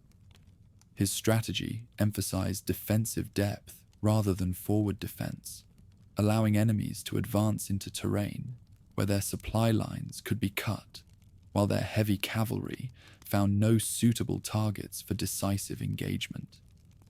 Siege operations at Damietta lasted 18 months, the longest single engagement of the crusading period, demonstrating both Christian determination and Muslim resilience. Frankish engineers deployed innovative siege towers that overcame the fortress's water defenses, while Hospitaller knights maintained pressure that prevented effective counterattacks. The city's fall in November 1219 created euphoria among Christian forces who believed they had achieved the breakthrough that would restore their lost territories. Francis of Assisi crossed enemy lines during the siege to meet al-Kamil personally, the Italian friar's peaceful mission creating one of the most remarkable encounters of the medieval period. Contemporary accounts describe how the Sultan received the Christian mystic with courtesy that amazed observers on both sides, their theological discussions demonstrating possibilities for accommodation that political realities made impossible to achieve. Pelagius rejected al-Kamil's offer to exchange Damietta for all of Palestine, including the Holy City, the legate's refusal reflecting both religious conviction and political miscalculation. European reinforcements were expected to arrive before the Nile flood season, their numbers promising to provide the strength necessary for an advance on Cairo that would complete the conquest of Muslim territories. The cardinal's optimism proved tragically misplaced when promised reinforcements failed to materialize. Al-Kamil's counter-offensive in 1221 caught Christian forces dispersed across the Delta during the annual flood that transformed the region into an archipelago of temporary islands, connected by waterways that favored local defenders over foreign invaders. Frankish heavy cavalry proved useless in swampy terrain, while their supply lines disappeared beneath rising waters that made retreat as dangerous as continued advance. Damietta's evacuation in August 1221 ended the Fifth Crusade's ambitions, while demonstrating the fundamental impossibility of conquering heartland territories with resources available to European expeditions. Christian forces withdrew to Acre, with nothing to show for 3 years of campaigning, except casualties that further weakened the Palestinian remnants, and lessons about the limitations of crusading warfare that few leaders seemed willing to acknowledge. Emperor Frederick II arrived in the east in 1228 under papal excommunication. His delayed crusade reflecting the complex political calculations that had replaced religious enthusiasm as the primary motivation for European intervention. The Hohenstaufen ruler brought intellectual curiosity and diplomatic skill, rather than the massive armies that previous expeditions had deployed, his approach suggesting new methods for achieving old objectives. Al-Kamil found himself facing rebellions in Damascus and Cairo when Frederick opened negotiations in 1229. The Sultan's domestic difficulties creating opportunities for diplomatic solutions that military pressure alone could never have achieved. Both rulers understood that compromise served their immediate interests better than continued warfare, regardless of the ideological expectations that their followers maintained. Treaty of Jaffa restored Christian control over the Holy City through negotiation rather than conquest. Frederick's diplomatic triumph, demonstrating that patient bargaining could accomplish what decades of warfare had failed to achieve. The agreement granted pilgrimage access to sacred sites while preserving Muslim sovereignty over the Dome of the Rock and Al-Aqsa Mosque, a compromise that satisfied practical needs while disappointing religious purists on both sides. Frederick's coronation in the Church of the Holy Sepulchre created one of the most unusual ceremonies in medieval history, the excommunicated emperor placing the crown on his own head, while Latin clergy maintained their boycott of the proceedings.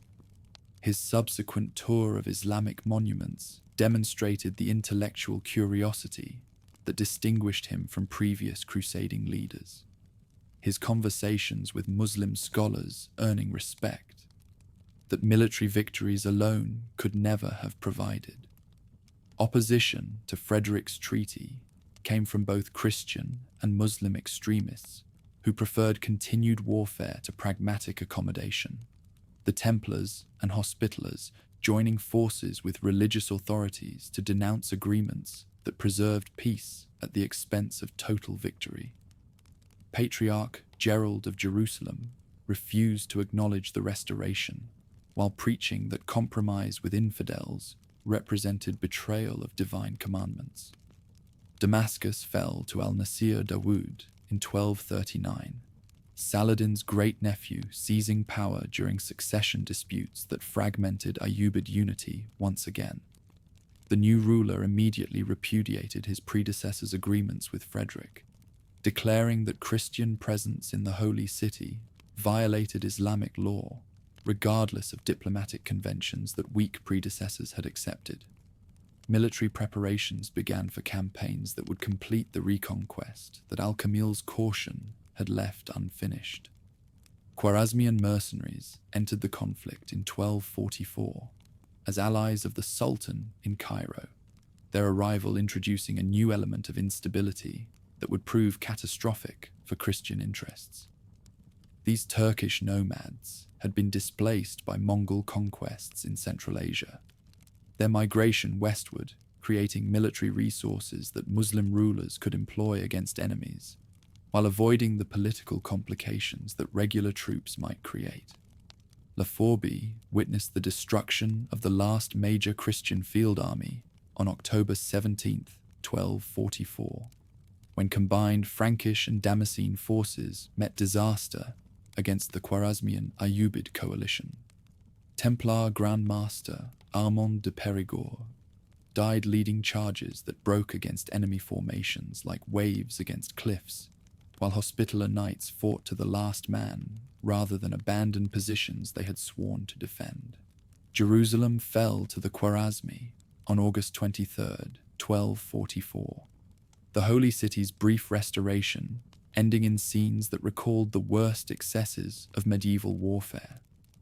Christian civilians who had returned during Frederick's peace found themselves facing enemies whose nomadic traditions recognized no distinction between combatants and non-combatants, their massacre eliminating the population that had made Latin rule viable during the previous decade.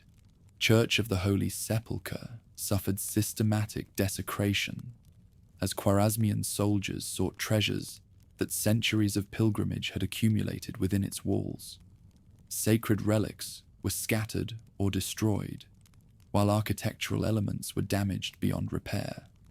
The destructions serving both religious and practical purposes, as nomadic warriors expressed their contempt for sedentary civilization while searching for portable wealth.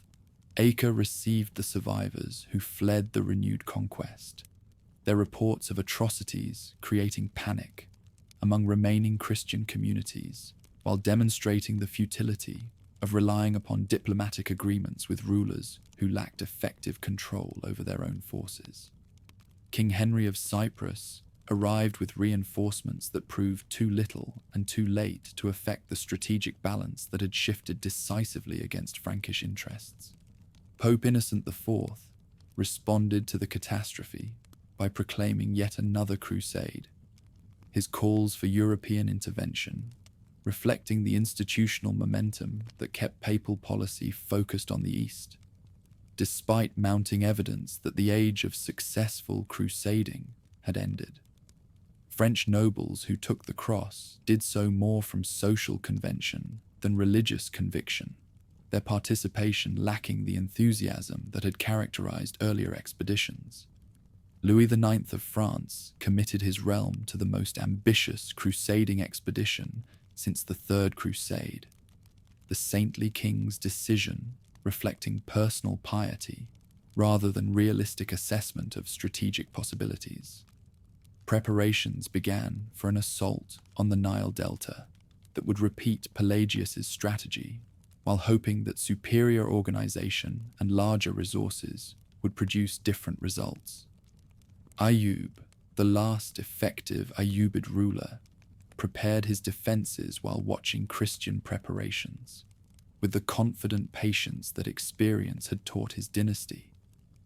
The aging sultan understood that European expeditions inevitably exhausted themselves through overextension, their initial successes leading to ambitions that exceeded their capabilities, while creating opportunities for patient enemies to exploit their weaknesses.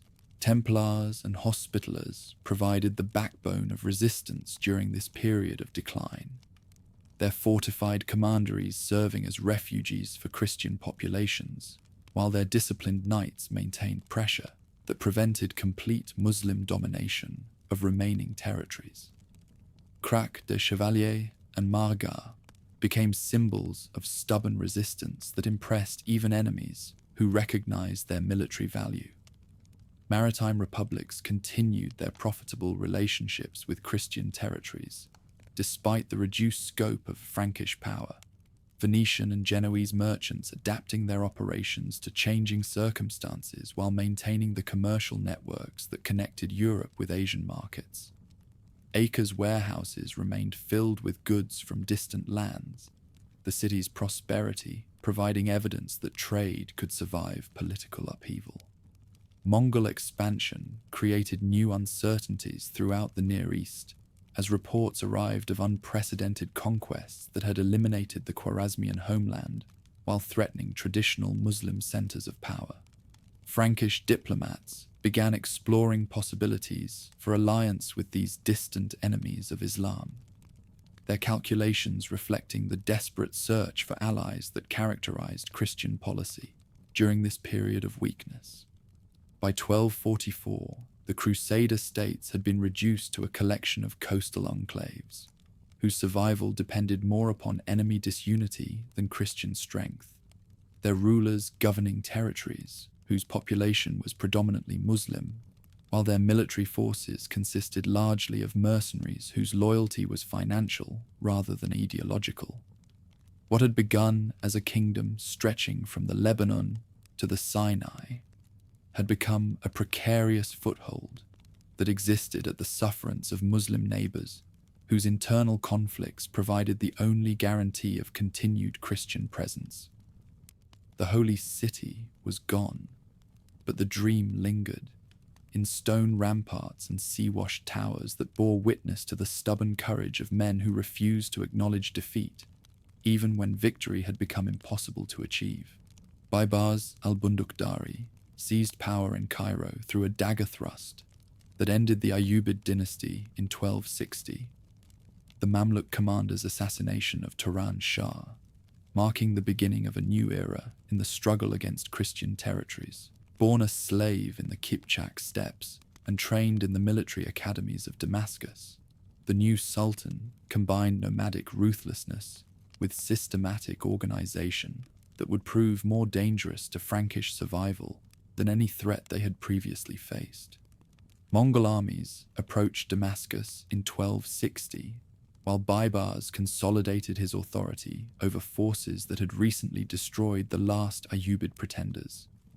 The convergence of these crises creating opportunities that the Mamluk commander exploited with calculating precision.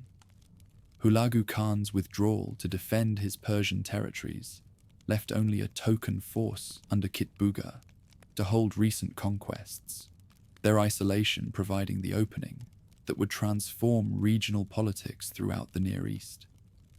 Ain Jalut witnessed the destruction of Mongol invincibility on September 3rd, 1260, when Mamluk heavy cavalry shattered enemy formations that had previously seemed unstoppable in their westward advance. Baibars commanded the center, while his lieutenant Kutuz led flanking movements that demonstrated tactical innovations developed through decades of warfare against both Frankish knights and Ayyubid regulars.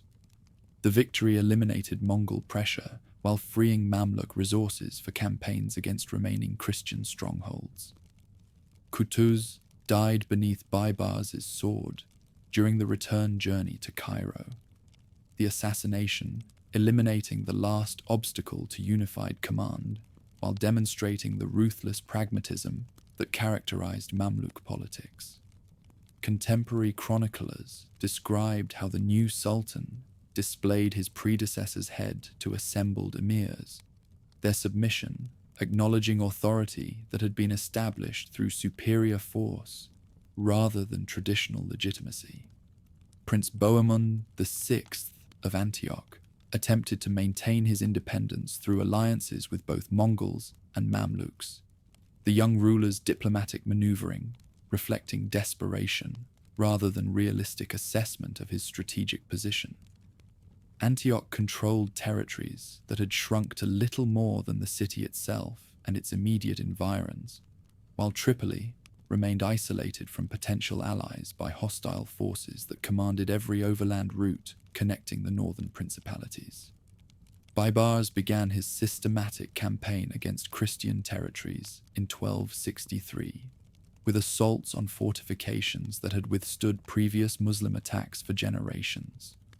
Crac des Chevaliers and Safed fell to siege techniques that incorporated innovations learned from Chinese engineers captured during Mongol campaigns, their trebuchets and gunpowder weapons providing assault capabilities that medieval fortifications had never been designed to resist.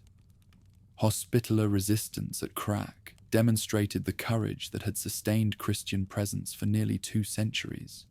Brother Hugh Revel leading defenders whose determination impressed even their enemies.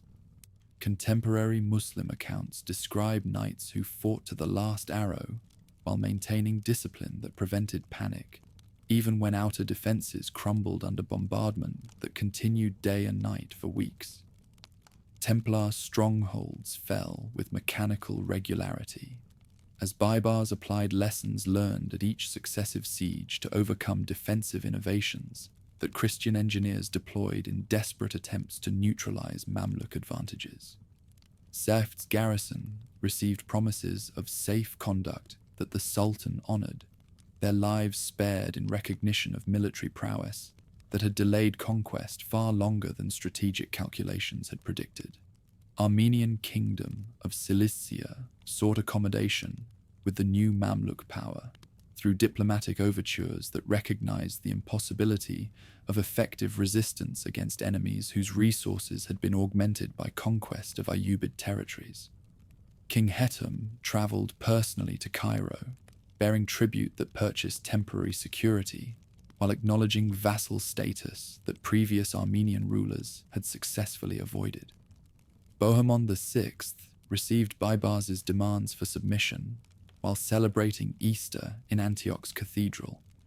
The contrast between Christian ceremony and Muslim ultimatum highlighting the transformation that had reduced the proud principality to a tributary seeking mercy from enemies whose patience was approaching its end.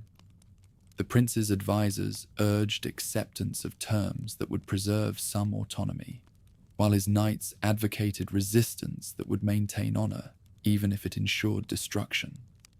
Pope Clement IV proclaimed renewed crusading efforts in 1265, his appeals reflecting institutional momentum rather than realistic prospects for effective European intervention.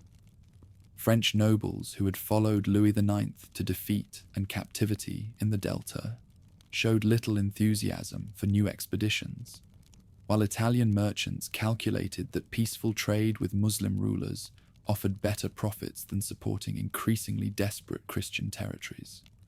Edward Longshanks arrived in Acre during 1271, with forces too small to affect strategic balance, but sufficient to demonstrate that European commitment to Eastern enterprises had not entirely disappeared. The future King of England brought innovations in siege warfare and tactics that impressed Palestinian veterans, his reforms providing temporary improvements in Christian military effectiveness, while highlighting the inadequacy of available resources. Antioch's walls had been strengthened during decades of Frankish rule, their designers incorporating lessons learned from successful Muslim sieges, while adapting Byzantine and Islamic military architecture to local conditions. Multiple defensive lines created killing zones where attackers would face interlocking fields of fire, while underground passages allowed defenders to launch counterattacks against siege works that conventional tactics could not reach. Baibars invested Antioch in May 1268, with forces that included contingents from throughout his domains, Mamluk cavalry providing mobility, while infantry specialists deployed siege engines whose effectiveness had been proven during previous campaigns. The Sultan's strategy emphasized psychological pressure as much as physical assault. His negotiations with various factions within the city, designed to break morale before walls crumbled under bombardment. Armenian merchants within Antioch opened secret communications with Mamluk commanders, their defection reflecting calculations that accommodation offered better prospects for survival than continued loyalty to Christian authorities whose capacity for effective resistance had been exhausted. These negotiations provided intelligence about defensive preparations, while creating confusion among defenders who could no longer trust their own population. Count Bohemond VI had departed for Tripoli before the siege began, his absence depriving defenders of unified command, while providing Muslim propagandists with evidence that Christian leadership had abandoned their subjects to inevitable destruction. Brother Simon Mansell of the hospital commanded resistance that maintained discipline despite impossible odds, his example inspiring knights whose courage could not compensate for numerical and technological disadvantages. Antioch fell on May 18, 1268, after 4 days of assault that demonstrated both Mamluk military efficiency and the futility of defending medieval fortifications against armies equipped with gunpowder weapons and systematic siege techniques. Contemporary accounts describe slaughter that eliminated the Christian population while converting churches into mosques that symbolized the permanent character of Muslim conquest. Baibars ordered the systematic destruction of Antioch's fortifications to prevent any future Christian attempts at reoccupation, his engineers reducing walls and towers to rubble that provided stark evidence of irreversible transformation. The port that had welcomed the First Crusade now lay abandoned, while inland territories returned to the nomadic pastoralism that had characterized the region before Frankish settlement. News of Antioch's fall reached European courts during the summer of 1268, reports of atrocities creating demands for retribution that political realities made impossible to fulfill. Pope Gregory X attempted to organize another crusade during the Council of Lyon, but participating monarchs made only token commitments while pursuing domestic policies that took precedence over Eastern obligations. Chastel-Blanc and Margard continued their resistance as isolated fortresses whose garrisons maintained pressure on Muslim communications, while serving as refugees for Christian populations who had survived the conquest of major settlements. These strongholds demonstrated that determined defenders could still impose significant costs on Mamluk advances, though their ultimate fate remained only a matter of time and resources. Sultan Qalawun succeeded Baybars in 1279, inheriting policies aimed at eliminating remaining Christian presence while consolidating Mamluk authority over territories that had been contested for 2 centuries. The new ruler combined his predecessor's military capabilities with diplomatic skills that enabled him to exploit European weakness while maintaining pressure that prevented any restoration of Frankish power. Tripoli remained the largest Christian stronghold after Antioch's destruction, its harbour providing connections with Cyprus and European markets, while its population included substantial numbers of indigenous Christians whose loyalty had been secured through generations of accommodation rather than coercion. Count Bohemond VII ruled territories that stretched along the coast while depending upon Genoese and Venetian naval support for supplies and reinforcements. Mamluk pressure intensified during the 1280s as Qalawun systematically reduced remaining Christian strongholds, his campaigns following patterns established by Baybars, while incorporating innovations that reflected continuing evolution in siege warfare and military organization. Each fallen fortress provided lessons that improved subsequent operations, while eliminating defensive positions that might have supported Christian resistance. Hospitaller strongholds at Margat and Crac des Chevaliers had been abandoned or destroyed by 1285, their loss eliminating the last major inland fortifications that could threaten Mamluk communications or provide bases for Christian offensive operations. The military orders concentrated their remaining resources in coastal positions, where naval support might enable continued resistance against enemies whose land-based superiority had become overwhelming. Frankish diplomacy during this period focused on purchasing time through tribute payments and diplomatic agreements that acknowledged Mamluk supremacy, while preserving minimal autonomy for remaining Christian territories. These negotiations reflected the complete transformation of political relationships since the days when Crusader states had dominated regional politics through military superiority and enemy disunity. Qalawun's demands for increased tribute from Tripoli in 1287 provided the pretext for military action that would complete the systematic elimination of Christian political presence in northern territories. The Sultan's calculations included both strategic and economic factors, the wealth generated by Mediterranean trade making coastal settlements valuable prizes, while their continued independence represented unacceptable challenges to Mamluk authority.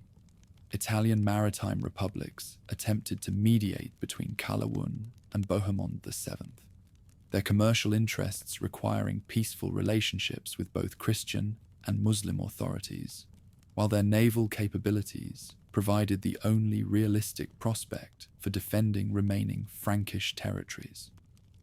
Venetian and Genoese diplomats offered guarantees and financial incentives that might have preserved some form of Christian autonomy under Mamluk oversight.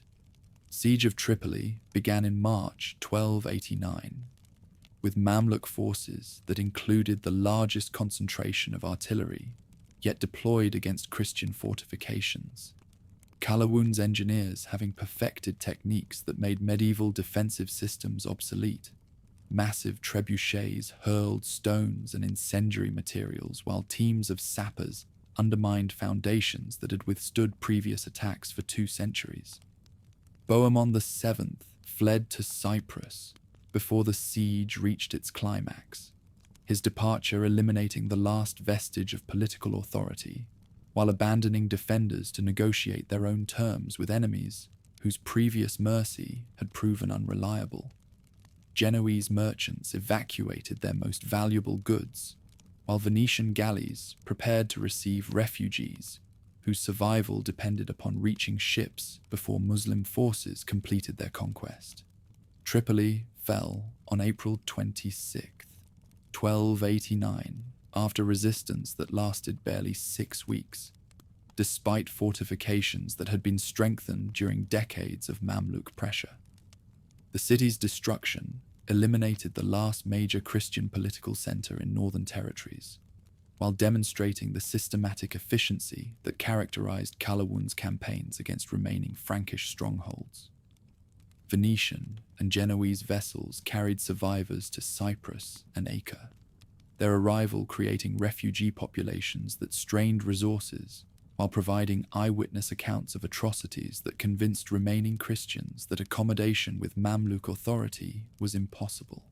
These reports eliminated any lingering hopes for diplomatic solutions, while highlighting the desperate nature of their strategic position. Calawun ordered Tripoli's systematic destruction to prevent any future attempts at reoccupation, his engineers reducing the ancient port to ruins that provided unmistakable evidence of permanent transformation. Coastal settlements that had flourished under Frankish rule returned to the village economy that had characterized the region before European conquest, while inland territories reverted to nomadic pastoralism. Acre remained the sole major Christian stronghold after Tripoli's destruction, its survival dependent upon Mamluk tolerance rather than defensive capability, as Muslim armies concentrated resources that could overwhelm any resistance that remaining Frankish territories might organize. The city's population included refugees from destroyed settlements, whose presence created both additional defensive manpower and increased strain on limited supplies. The cities fell like dying embers, each one a memory of a crusade, of a dream, of a world fading into sand, while survivors clung to their final refuges and prepared for the assault that would complete 2 centuries of struggle between Cross and Crescent. Sultan al-Ashraf Khalil inherited his father Calawun's throne in November 1290, receiving with it the systematic campaign that had already eliminated every major Christian stronghold, except the coastal fortress that served as capital of the reduced kingdom. The young ruler faced pressure from emirs who demanded immediate action against the last Frankish territories, their arguments strengthened by intelligence reports that described European preparations for another crusading expedition that might restore Christian military capabilities. Acre's prosperity mocked Muslim claims of inevitable victory, the port's warehouses bulging with goods from Cyprus and Venice while its population swelled with refugees whose survival demonstrated the incomplete nature of previous conquests. Italian merchants maintained their profitable operations despite Mamluk pressure, their ships providing connections with European markets that sustained both military resistance and civilian morale among defenders who remembered better days. Henry II of Cyprus governed the remnant kingdom from his palace overlooking the harbour, his authority extending barely beyond the city walls, while depending upon Genoese and Venetian naval support for supplies that made continued resistance possible. The king's advisors included veterans of Antioch and Tripoli, whose experience provided sobering assessments of defensive possibilities against enemies whose siege capabilities had proven decisive in previous campaigns. Templar and Hospitaller strongholds along the coast maintained isolated resistance that demonstrated both the military order's determination and the futility of defending scattered positions against coordinated assault.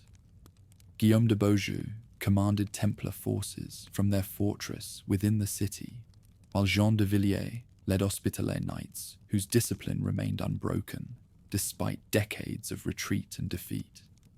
merchants and pilgrims continued arriving throughout the winter of 1290, their presence creating illusions of normalcy that concealed the desperate reality of Christian strategic position. Venetian galleys unloaded supplies purchased with silver, borrowed against uncertain futures, while Genoese vessels brought news from Cyprus that promised reinforcements whose adequacy remained doubtful against the forces that Khalil was assembling. Massacre of Muslim merchants in August 1290 provided Khalil with the justification he needed for terminating all agreements that had preserved an uneasy peace between the surviving Christian territories and Mamluk authority. Italian traders who had killed Syrian vendors during a market dispute created an incident that Muslim chroniclers would describe as deliberate provocation, requiring military response that acknowledged no possibility of continued coexistence. Guillaume de Beaujeu attempted to negotiate compensation for the murdered merchants, the Templar Grand Master's diplomatic efforts reflecting his understanding that military solutions offered no realistic prospect for Christian survival. His envoys carried gold to Cairo while promising punishment for those responsible, but their mission failed to satisfy emirs whose patience with Christian presence had been exhausted through generations of inconclusive warfare. Khalil's war council in Cairo during the winter of 1290 included military commanders whose experience encompassed every major siege of the previous 3 decades, their collective knowledge providing tactical solutions for problems that had previously protected Christian strongholds. Engineers demonstrated innovations in artillery and mining, while intelligence officers reported detailed reconnaissance of defensive preparations that eliminated any element of surprise from Christian planning. Mamluk preparations proceeded with systematic efficiency that reflected lessons learned during previous campaigns. Massive siege engines constructed in workshops throughout the Sultanate, while specialized troops trained for assault operations that would overwhelm defenders whose numbers had been reduced by decades of attrition. The scale of these preparations suggested that Khalil intended the forthcoming siege to eliminate any possibility of continued Christian resistance. Pope Nicholas IV received reports of the approaching crisis while dealing with political conflicts that prevented effective European intervention. His appeals for renewed crusading efforts, meeting responses that reflected war weariness and competing priorities among monarchs whose domestic concerns took precedence over Eastern obligations. French nobles promised token support, while Italian cities calculated commercial advantages that might follow Muslim victory. Jean de Villiers led a delegation to Cyprus, seeking reinforcements that might enable effective resistance, the Hospitaller Master's mission reflecting desperate hope rather than realistic assessment of available resources. King Henry provided what assistance his limited capabilities allowed, but Cypriot forces were insufficient to challenge the army that intelligence reports described assembling in Damascus and Cairo. Khalil departed Cairo in March 1291, with the largest Muslim army seen in the Levant since Saladin's campaigns. His forces, including contingents from throughout the Mamluk domains, whose participation demonstrated the priority assigned to eliminating the last Christian political presence. Contemporary estimates placed his strength at over 100,000 men, including engineers whose siege equipment represented the culmination of medieval military technology. Damascus provided additional troops and supplies for the expedition that would complete 2 centuries of intermittent warfare, Syrian emirs contributing both material resources and veterans whose experience included every major engagement since Hattin. The convergence of these forces created an army whose size overwhelmed any defensive capability that Christian territories could muster, while demonstrating the systematic nature of Mamluk planning. Advance guards appeared before the walls in April 1291, their reconnaissance activities providing final intelligence about defensive preparations while beginning the psychological pressure that had proven effective in previous sieges. Mamluk cavalry swept away Christian outposts, while engineers surveyed terrain that would determine siege engine placement during the assault operations that followed. Guillaume de Beaujeu organized the defense from the Templar Quarter, his authority acknowledged by all military commanders, despite jurisdictional conflicts that had previously weakened Christian coordination. The Grand Master's preparations included distribution of supplies, hoarded against this moment, while his tactical planning reflected hard-won knowledge of Mamluk siege techniques and their potential countermeasures. Khalil's siege engines opened their bombardment on April 6th with unprecedented intensity, massive trebuchets hurling stones that shattered masonry, while incendiary projectiles set wooden structures ablaze throughout the city.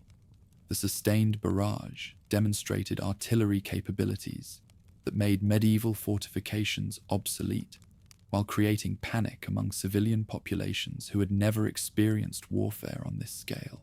Mining operations began simultaneously with the bombardment, Mamluk engineers applying techniques perfected during previous sieges, while defenders attempted countermeasures that proved inadequate against enemies whose systematic approach left little to chance.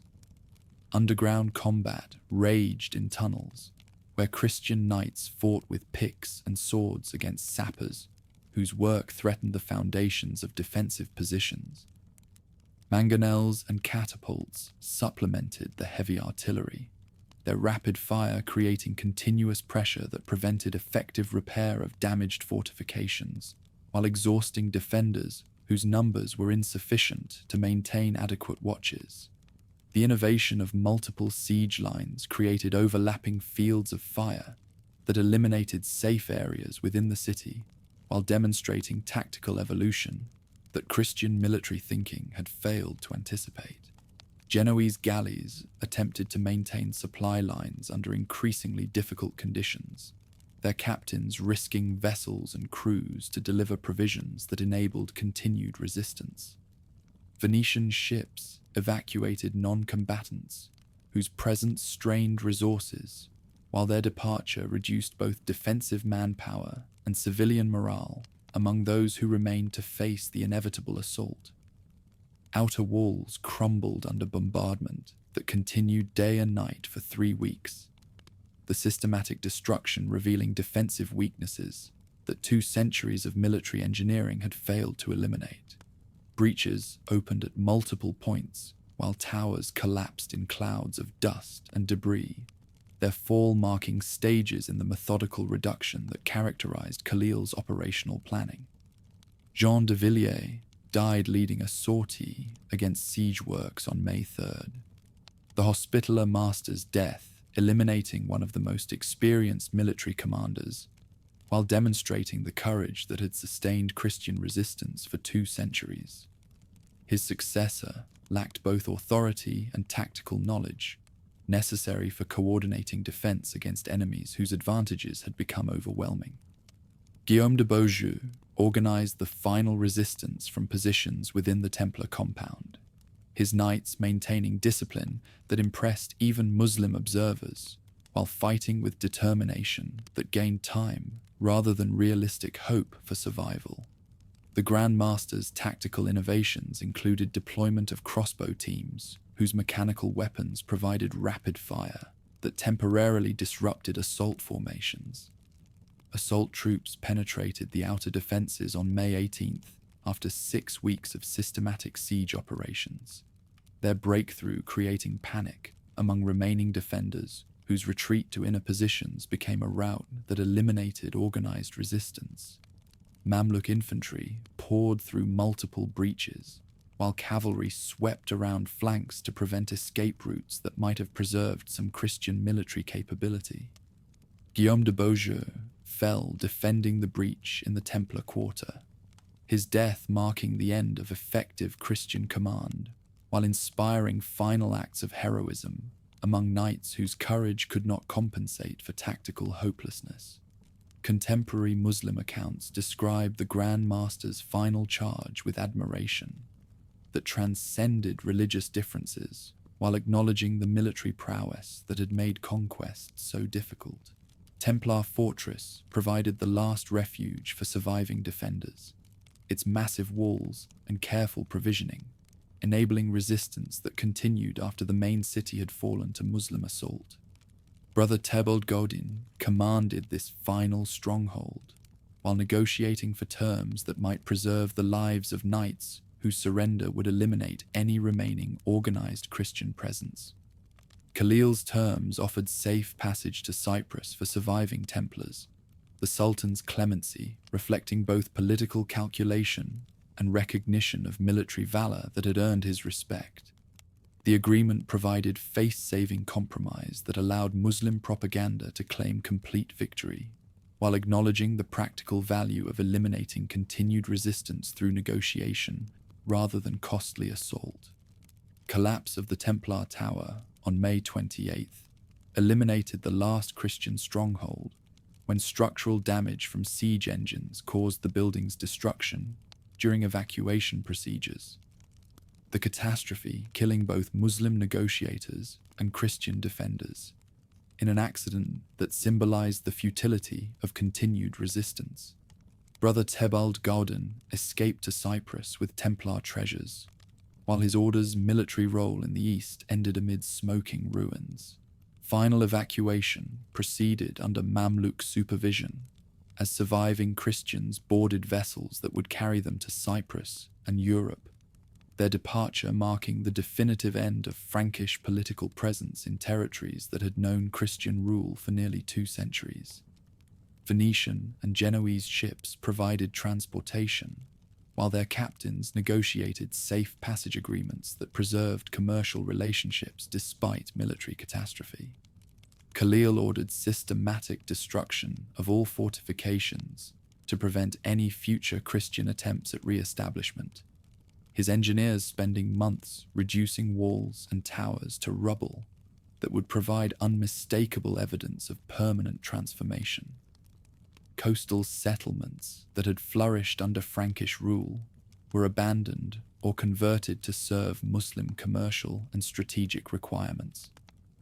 Templar and Hospitaller properties throughout remaining Christian territories were seized to compensate for military expenses, while eliminating institutional foundations that might have supported future resistance.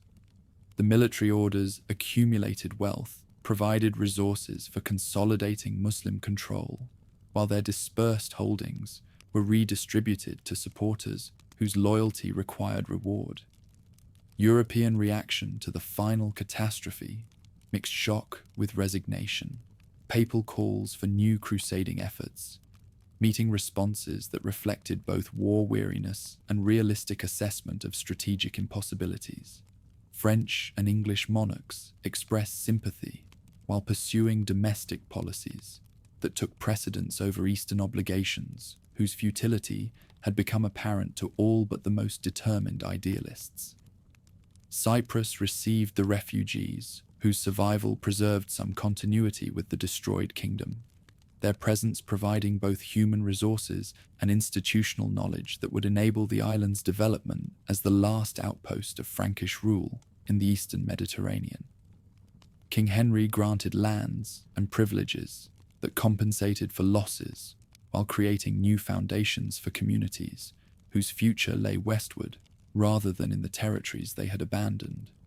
Mongol alliances that Christian diplomats had cultivated proved worthless when confronted with Mamluk military superiority, the nomadic confederations lacking both motivation and capability for intervention that might have preserved Christian territories.